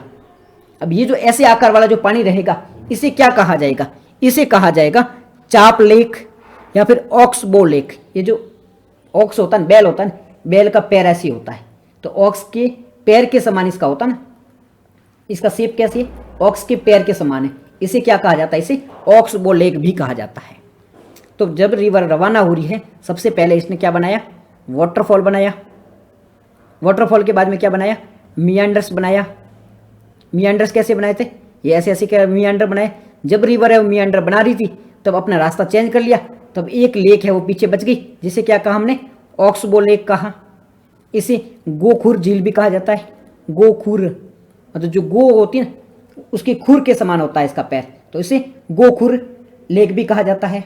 जोग वाटरफॉल सही है, ठीक है। इसे गोखुर लेक भी कहा जाता है, ठीक है। गोखुर लेक याद रहेगा। गोखुर लेक के एग्जाम्पल बताओ मेरे को कमेंट में मेरे को या टेलीग्राम में आपको गोखुर लेक कौन सी गोखुर लेक है उसका एग्जाम्पल मेरे को जरूर बताना। भारत में कौन सी लेक है जो गोखुर लेक का एग्जाम्पल है। गोखुर का मतलब होता है ऑक्सबो का हो, ऑक्सबे लेक भी कह सकते हो इसे चाप लेक भी कह सकते हो। गोखुर क्यों कहा जाता है? क्योंकि गाय के खुर के समान इसका पैर होता है, गाय के खुर के समान इसका पैर होता है, इसलिए इसे गोखुर लेक भी कहा जाता है। याद रहेगा आपको गोखुर लेक कौन सी है? याद रहेगा ना, कोई दिक्कत नहीं है यहाँ पर। गोखुर लेक का मेरे को आप एग्जाम्पल जरूर बताना कि गोखुर लेक भारत में कौन सी है, ठीक है जी। तो गोखुर लेक का आप एग्जाम्पल जरूर बताना। अब हम आगे बढ़ते हैं। मियांडर्स हो गया, वाटरफॉल हो गया हमारा, मियांडर हो गया, गोखुर लेक हो गया। अब इससे आगे बढ़ के ये क्या बनाएगी? इससे आगे बढ़ के ये जो मियांडर होता है हिंदी में इसे विसर्प भी कहा जाता है। विसर्प मतलब सांप के समान, विसर्प सांप के समान ये बना रहा है। तो मियांडर, उसके बाद में गोखुर हो गया। अब गोखुर के बाद में क्या बनाएगा? गोखुर के बाद में जब ये नदी आगे बढ़ेगी, ये देखो नदी आगे बढ़ रही है, पहले ये वाटरफॉल बना दिया, फिर धीरे धीरे करते मियांडर बना दिया, यहाँ पे एक गोखुर लेक बन गया। अब ये रिवर आगे बढ़ते बढ़ते बढ़ते कहाँ पहुँच गई है? ये अब एंड होने को आई है। तो यहाँ पे नदी वो अलग अलग भागों में बट जाएगी। जब नदी है वो अलग अलग धाराओं में बट जाती है तो इसे क्या कहा जाता है? इसे वितरिका कहा जाता है। वितरिका या इसे डिस्ट्रीब्यूटरी कहा जाता है, डिस्ट्रीब्यूटरी। अब ये डिस्ट्रीब्यूटरी या वितरिका किसे कहा जाता है? जब नदी है वो एंड पे पहुंच जाती है, ठीक है, अब नदी है वो पूरी होने वाली वहां पे पहुंच जाती है, तो नदी की स्पीड कम हो जाती है। स्पीड कम होने के कारण ये छोटी छोटी नदियों में बट जाती है। जब ये छोटी छोटी नदियों में बट जाती है तो इसे क्या कहा जाता है? इसे वितरिका कहा जाता है या इसे डिस्ट्रीब्यूटरी कहा जाता है। तो वितरिका या डिस्ट्रीब्यूटरी किसे कहा जाता है? जब नदी है वो अपने एंड पॉइंट पे पहुंच जाती है, जब नदी है वो स्पीड कम कर देती है तो अलग अलग भागों में बढ़ जाती है, इसे डिस्ट्रीब्यूटरी कहा जाता है। तो सबसे पहले वाटरफॉल हो गया है, ठीक है। उसके बाद में आपने देखा मियांडर्स हो गया है, उसके बाद में ऑक्सबो लेक हो गया है, उसके बाद में डिस्ट्रीब्यूटरी हो गया है। तो W यानी कि वाटरफॉल, M मतलब कि मियांडर, O मतलब होता है ऑक्सबो लेक, और D WMOD ये बोलते हैं इसके बाद में। अब WMOD के बाद में क्या होगा? जब वितरिका एंड हो जाएगी तो उसके बाद में बनेगा डेल्टा। जब नदी पूरी एंड पे पहुंचेगी तब उस पर क्या बनेगा? डेल्टा बन जाएगा। अब नदी है वो पूरी तरह से पानी के पास में आ चुकी है, जब ये पानी के लास्ट पास पहुंचेगी तब जाके बनेगा डेल्टा बनेगा, ठीक है जी। जब पानी के लास्ट पहुंचेगी तब डेल्टा बनेगी। लेकिन कुछ यहाँ पे कुछ और चीज़ें भी आपको याद रखनी है, जैसे कि नदी सबसे पहले रवाना हुई, यहाँ पे वाटरफॉल बना, ये यहाँ पे मियांडर्स यानी कि विसर्प बन रहे हैं। तो एक यहाँ पे जो आएगी ना मैदानी भागों में, तो यहाँ पे मैदान भी बनेंगे, नदी के मैदान भी बनेंगी। अब ये मैदान कैसे बनेंगे? देखो नदी यूँ बहती बहती आ रही है तो इसके साथ में अच्छी कोई लैंड होगी, अच्छे टुकड़े होंगे, अच्छे उपजाऊ भूमि होगी, तो ये साथ में लेके आएगी ना, यहाँ जमा हो जाएंगे, इसके कारण यहाँ पे मैदान भी बनेंगे। तो नदी ऊपर से आ रही है, सबसे पहले वाटरफॉल बनाया, मियांडर्स बनाए, गोखुर लेक बन गया है, उसके बाद में यहाँ पे क्या बना है? मैदान भी बन गए। गोखुर लेक बने, उसके बाद में यहाँ पे मैदान भी बने हैं। मैदान के बाद में क्या बन रहा है? मैदान के बाद में लीव्स। लीव का मतलब क्या होता है? तटबंध होता है। जहाँ नदी होती है, ये देखो ये नदी ऐसी ऐसी बह रही है ना, ये तटबंध है, नदी का ये तट है, ये नदी का तट है, ठीक है। इसे लीव्स कहा जाता है। इसे क्या कहा जाता है? इसे लीव्स कहा जाता है या इसे तटबंध कहा जाता है। फिर से मैं बता देता हूँ, सबसे पहले क्या बना? वाटरफॉल बना, आपको याद रखना है। उसके बाद में मियांडर्स यानी कि विसर्प बना है। उसके बाद में हमने देखा मैदान बनते हैं, ठीक है। उसके बाद में ऑक्सबो लेक भी बनता है। ऑक्सबो ये सब आसपास में बन रहे हैं, ठीक है। ये सबसे पहले वाटरफॉल बन गया, मियांडर बन गया, ऑक्सबो लेक बन गया, उसके बाद में क्या बना? मैदान बन गया है। मैदान के बाद में क्या बनता है? मैदान के बाद में लीव यानी कि तटबंध बनते हैं। नदी जब ऐसे ऐसे बहती है तब ये जगह होती है, इसे तटबंध कहा जाता है, इसे लीव कहा जाता है। लीव बन जाता है। लीव के बाद में क्या बनती है? डिस्ट्रीब्यूटरी यानी कि वितरिका बनती है, और वितरिका जहाँ एंड हो जाती है उसे डेल्टा बनता है। तो ये सारे पॉइंट आप याद रखना।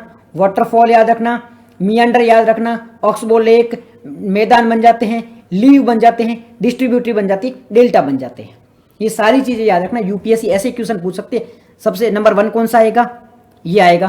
2 मियांडर, 3 में क्या आएगा? 3 में ऑक्सबो लेक, 4 में मैदान आएगा, 5 में लीव आएगा, 6 में ये डिस्ट्रीब्यूटरी आएगा, 7 में डेल्टा आएगा। तो यूपीएससी ऐसे क्वेश्चन पूछेगी। ठीक है, ऊपर से नीचे, नीचे से ऊपर, ऐसे किस प्रकार से यूपीएससी क्वेश्चन पूछ सकती है। तो यहां तक आपको कोई दिक्कत नहीं होनी चाहिए कि नदी से कौन कौन सी स्थलाकृतियां बनती है, कोई दिक्कत नहीं है। ठीक है, अगर दिक्कत नहीं है तो हम बनते हैं आगे। आगे का बनते, ये मियांडर हो गया, ये चाप हो गया है, ये सारी चीज़ें हमने देख ली है। ठीक है, यहाँ पे कोई कन्फ्यूजन नहीं है, ये सारी चीज़ें हम ऑलरेडी देख चुके हैं, भूकंप के बारे में ऑलरेडी पढ़ चुके हैं, तो देखने की जरूरत नहीं। अब हम बात करेंगे समुद्र की जो तरंगे होती है उसके कारण कौन कौन सी स्थलाकृतियाँ बनती है। समुद्र की जो वेव्स होती है उसके कारण कौन कौन सी स्थलाकृतियाँ बनती है, इसके बारे में बात कर लेते हैं। ये देखो वाटरफॉल, ये है, ऊपर से आ रहा है, ये वाटरफॉल बना है, यहाँ पे वाटरफॉल की इमेज दी हुई है। ये नियाग्रा वाटरफॉल है, इसको आप देख लो। ठीक है, ये बाढ़ का मैदान, सबसे पहले देख लो, नदी ऊपर से ही तट का मैदान बना है, यहाँ पे क्या बना है, ये वाटरफॉल बना के आई है। फिर ये क्या बना है, मियांडर बने हैं, ये सारे है ना, ये मियांडर, ये देखो विसर्प है, ये मियांडर है। फिर ये क्या बन गया, ये देखो मैदान बन गया है, नदी का मैदान है। ये तटबंध है, जिसके हम लीव कह रहे थे, ये तटबंध है। ये बन गया हमारा चाप झील, या फिर बैल का जो पैर था ना, ऑक्सबो लेक, तो ये ऑक्सबो लेक है, ये ऑक्सबो लेक है, याद रखना। यहाँ ऊपर वाटरफॉल बना है, ये क्या बना, मियांडर या विसर्प बन गया है, ये ऑक्सबो लेक बना है। उसके बाद में ये तटबंध बना है, ये मैदान यहाँ पे बना है। आगे जाके ये डिस्ट्रीब्यूटरी बनेगी और फिर डेल्टा बन जाएगा। तो नदी की ये स्थलाकृति आपको पता होनी चाहिए। ये देखो नदी, ये लास्ट में डिस्ट्रीब्यूटरी बन गई, वितरितिका, और ये डेल्टा है। ठीक है, ये फाइनली डेल्टा बन जाएगा। अब बात करते हैं समुद्र। समुद्र होता है, उसके कारण जो वेव चलती है, समुद्र के अंदर क्या चलती है, तरंगे चलती है। अब तरंगों के कारण कौन कौन सी स्थलाकृतियां बनती है, इसके बारे में बात कर लेते हैं। तो समुद्र में जो तरंगे चलती हैं, लंबे समय से किसी टुकड़े से टकराएगी। तो समुद्र में भी देखो चट्टानों के टुकड़े होते हैं। तो समुद्र में जो टुकड़े होते हैं, इससे क्या होता है कि ये जो तरंगे होती है लंबे समय तक टकराती है, तो टकराने के कारण कुछ चीजें बनती है। तो क्या क्या बनता है, सबसे पहला बनता है सी केव्स, यानी कि समुद्री गुफा। ये देखो चट्टानी टुकड़ा है, यहाँ से लंबे समय तक समुद्री ये टकरा रही है, टकराने से क्या हो, यहाँ पे गुफा बन रही है ना, ये गुफा बन रही है। ये क्या, सी केव्स है, इसे सी केव्स भी कहा जाता है। सी केव्स, समुद्री टुकड़े।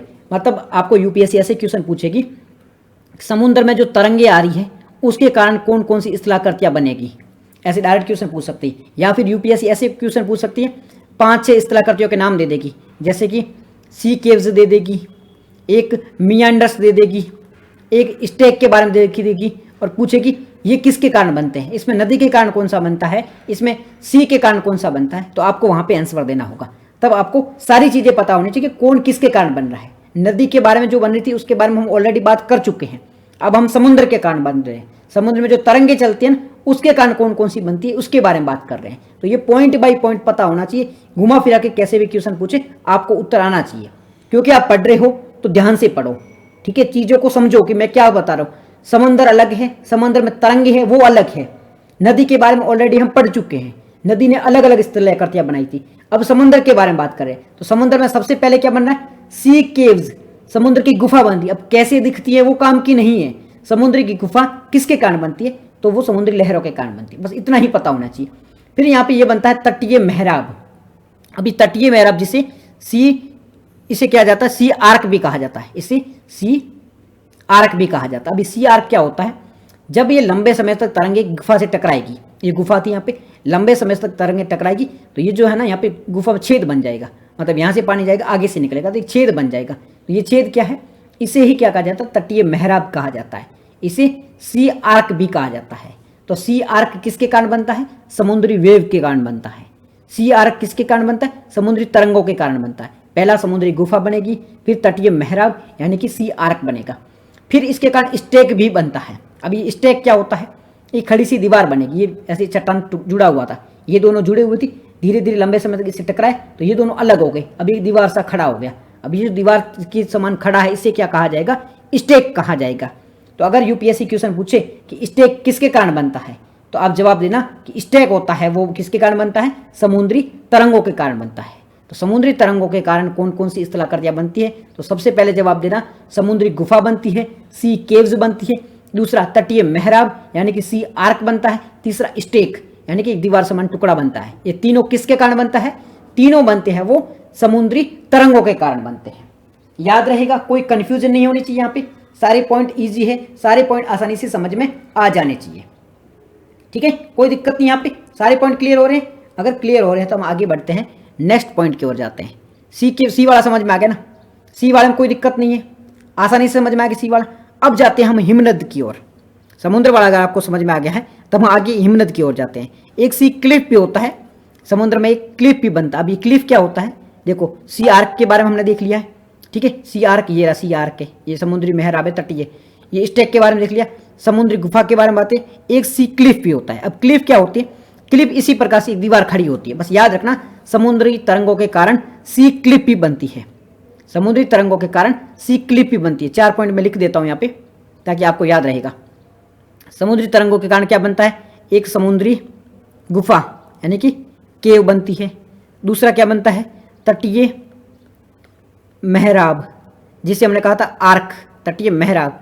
तीसरा क्या देखा था हमने, स्टेक, स्टेक बनता है। चौथा क्या देखा हमने समुद्र का, चौथा क्या बनता है, सी क्लिफ, जिसे समुद्री भृंगु कहा जाता है, समुद्री भृंगु कहा जाता है।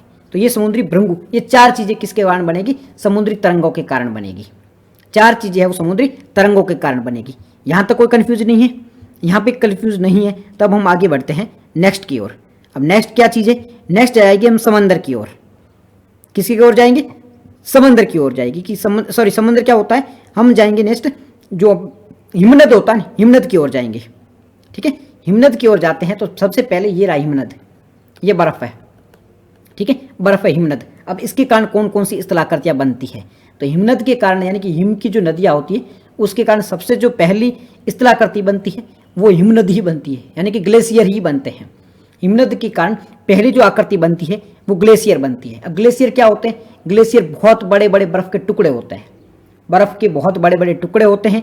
ये नदियों के समान होते हैं, इसे बर्फ की नदियां भी कही जाती है। ये बहुत भारी होते हैं और चट्टानों से धीरे धीरे धीरे नीचे उतरते रहते हैं।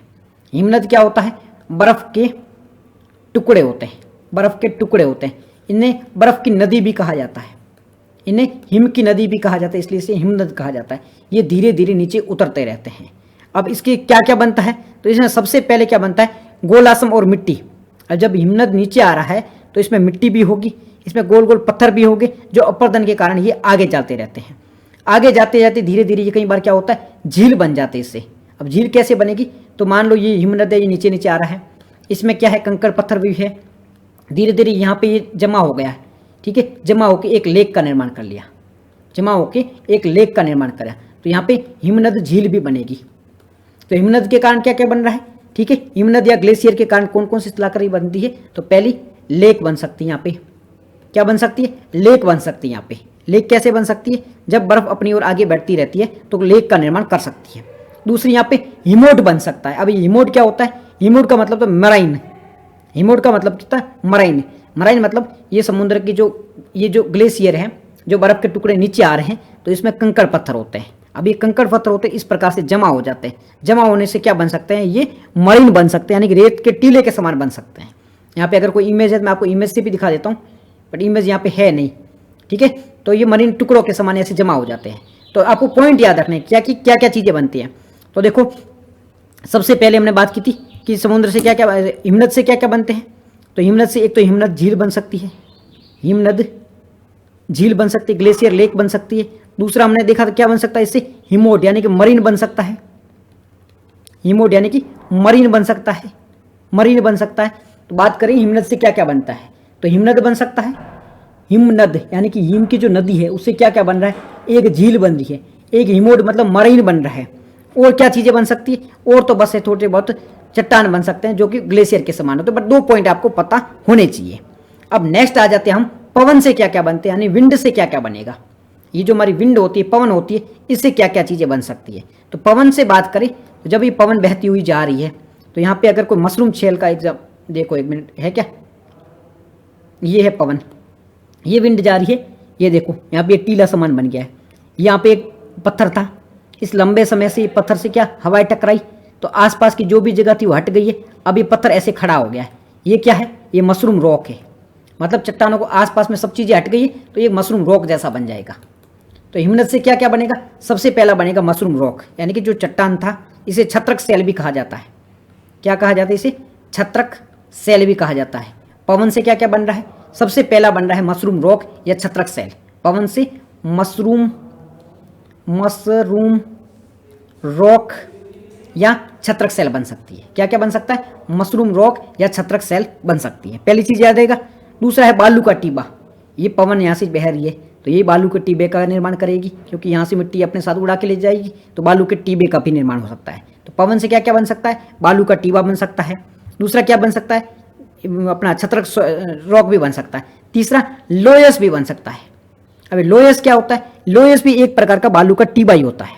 लोयस क्या होता है? एक प्रकार का बालू का टीबा ही होता है। तो मैं यहाँ पे लिख देता हूँ पवन के कारण क्या क्या बन रहा है। लिख लेता हूँ पवन के कारण क्या क्या है? छत्रक सेल बन रही है। और क्या बन रहा है पवन के कारण? और बन रहा है बालू का टीबा बन रहा है। और तीसरा क्या बन रहा है? लोयस बन रहा है। तीसरा क्या बन रहा है? लोयस बन रहा है। तो पवन के कारण 3 प्रकार की स्थलाकृतियां बन रही है। बालू का टीबा, छत्रक सेल और लोयस। पवन के कारण 3 प्रकार की स्थलाकृतियां बन रही है। छत्रक सेल, बालू का टीबा और लोयस। तीनों चीज याद रहेगी, कोई कंफ्यूजन नहीं है। तो अभी जो हमने पढ़ा है उसमें क्या क्या चीजें पढ़ी है? हमने पढ़ी है भूकंप के बारे में पढ़ा है, हमने ज्वालामुखी के बारे में पढ़ा है, ठीक है, हमने अपर्दन इरोजन निक्षेपण के बारे में पढ़ा है। उसके बाद में हमने अलग अलग स्थलाकृतियों के बारे में बात की है। स्थलाकृतियों में क्या क्या है? स्थलाकृतियों में हमने बात की थी नदी के कारण स्थलाकृतियां। नदी के कारण कौन कौन सी स्थलाकृतियां बनी, इसके बारे में बात की थी। नदी के बारे में हमने वाटरफॉल के बारे में बात की। वाटरफॉल के बाद में विसर्प बनता है। विसर्प के बाद में, विसर्प यानी मियंडर, विसर्प बनता है। विसर्प के बाद में हमने ऑक्सबो लेक के बारे में बात की। इसके बाद में मैदान बनते हैं। मैदान के बाद में तटबंध बनते हैं। तटबंध के बाद में हमने देखा था डिस्ट्रीब्यूटरी, वितरिका बनता है। वितरिका के बाद में हमने देखा था डेल्टा बनता है। तो ये नदी के कारण बनता है। फिर हमने सी के बारे में बात की थी। सी के बारे में सी आर्क बनता है, सी केव बनता है यानी समुद्री गुफा बनती है, समुद्री भृंगु बनते हैं, ऐसी खड़ी हो जाती चोटी, सी क्लिफ कहते हैं जिसको, और स्टेक बनता है। तो ये सी के कारण बनता है। फिर हमने ग्लेशियर के बारे में बात की थी। ग्लेशियर के बारे में क्या होता है? झील बनती है, ग्लेशियर झील बनती है, ठीक है, तो ग्लेशियर के कारण बनती है। फिर ग्लेशियर के बाद में हिमोड भी बनता है। ग्लेशियर में हिमोड भी बनता है, हिमोड ये बनता है। उसके बाद में हमने विंड के बारे में, पवन के बारे में बात की। तो यहाँ पे क्या बनता है? छत्रक सेल बनती है, छत्रक सेल बनती है। बालू का टीबा बनता है, बालू का टीबा बनता है। उसके बाद में लोयस बनता है, लोयस बनता है। तो ये पवन के कारण बनती है। तो ये सारी स्थलाकृतियों के बारे में हमने बात की है। तो यहाँ तक तो आपको कोई कन्फ्यूजन होना नहीं चाहिए। अब ये कुछ क्वेश्चन है उसको एक बार अटेंड जरूर करो। नीचे दिए गए कथन में से कथन है, कारण है, उनके बारे में बात करनी है। कथन क्या है? पृथ्वी का स्थल मंडल अनेक प्लेटों से विभाजित हैं तथा ये प्लेटें हमेशा धीमी गति से चारों ओर घूमती रहती है। मतलब ये क्या कह रहा है? ये कह रहा है कि पृथ्वी की जो स्थल मंडल है वो अनेक प्लेटों में विभाजित है और ये प्लेटें हैं वो घूमती रहती है, बिल्कुल है। फिर पृथ्वी के अंदर पिघला हुआ मेग्मा है एक वर्तीय रेप से घूमता रहता है। अब ये ए का मतलब है कथन, बी में है कारण। यूपीएससी इस प्रकार के क्वेश्चन पूछती है, पहले कथन दिया हुआ होगा उसके बाद में ये कारण होगा। फिर आपको आंसर में सेलेक्ट करना है कि ए कथन और कारण दोनों सही है, दूसरे में कथन सही है कारण गलत है। तो ये आपको इस प्रकार से क्वेश्चन यूपीएससी पूछती है, ठीक है। तो आपको इसके बारे में आइडिया होना चाहिए कि कथन ए सही है, बी सही है, सी सही है, डी सही है। तो आप यहाँ पे देखो ए में जो लिखा हुआ वो करेक्ट है। ए में क्या लिखा है कि पृथ्वी है वो स्थलमंडल में बटी हुई है और प्लेटों में विभाजित है, पहला कथन सही है। दूसरा कारण भी सही है। कारण क्या है? पृथ्वी के अंदर मेग्मा है और मेग्मा के कारण ये घूमती है। तो ए एंड आर दोनों सही है तथा आर है वो ए की सही व्याख्या करता है, मतलब ए है वो हमारा सही हो जाता है। ये जो ए है वो हमारा सही हो जाता है। सही कैसे हो जाता है? क्योंकि एक कथन है वो सही है, दूसरा कारण है उसकी व्याख्या कर पा रहा है। जैसे मैं कहता हूं 2 और 2 4 होता है, ये कह रहा हूं मेरा कथन क्या है? 2 और 2 4 होता है। क्यों होता है? बिकॉज की गणित का नियम है। तो 2 और 4 होता है, ये मेरा स्टेटमेंट भी सही है और जो मैं कहता हूं गणित का नियम है तो ये भी सही है। मतलब जो मैं कह रहा हूं वो भी सही है, जो कारण दे रहा हूं वो भी सही है। तो सेम ही सेम यहाँ पे है, कथन भी सही है, इसका जो कारण है वो भी सही है।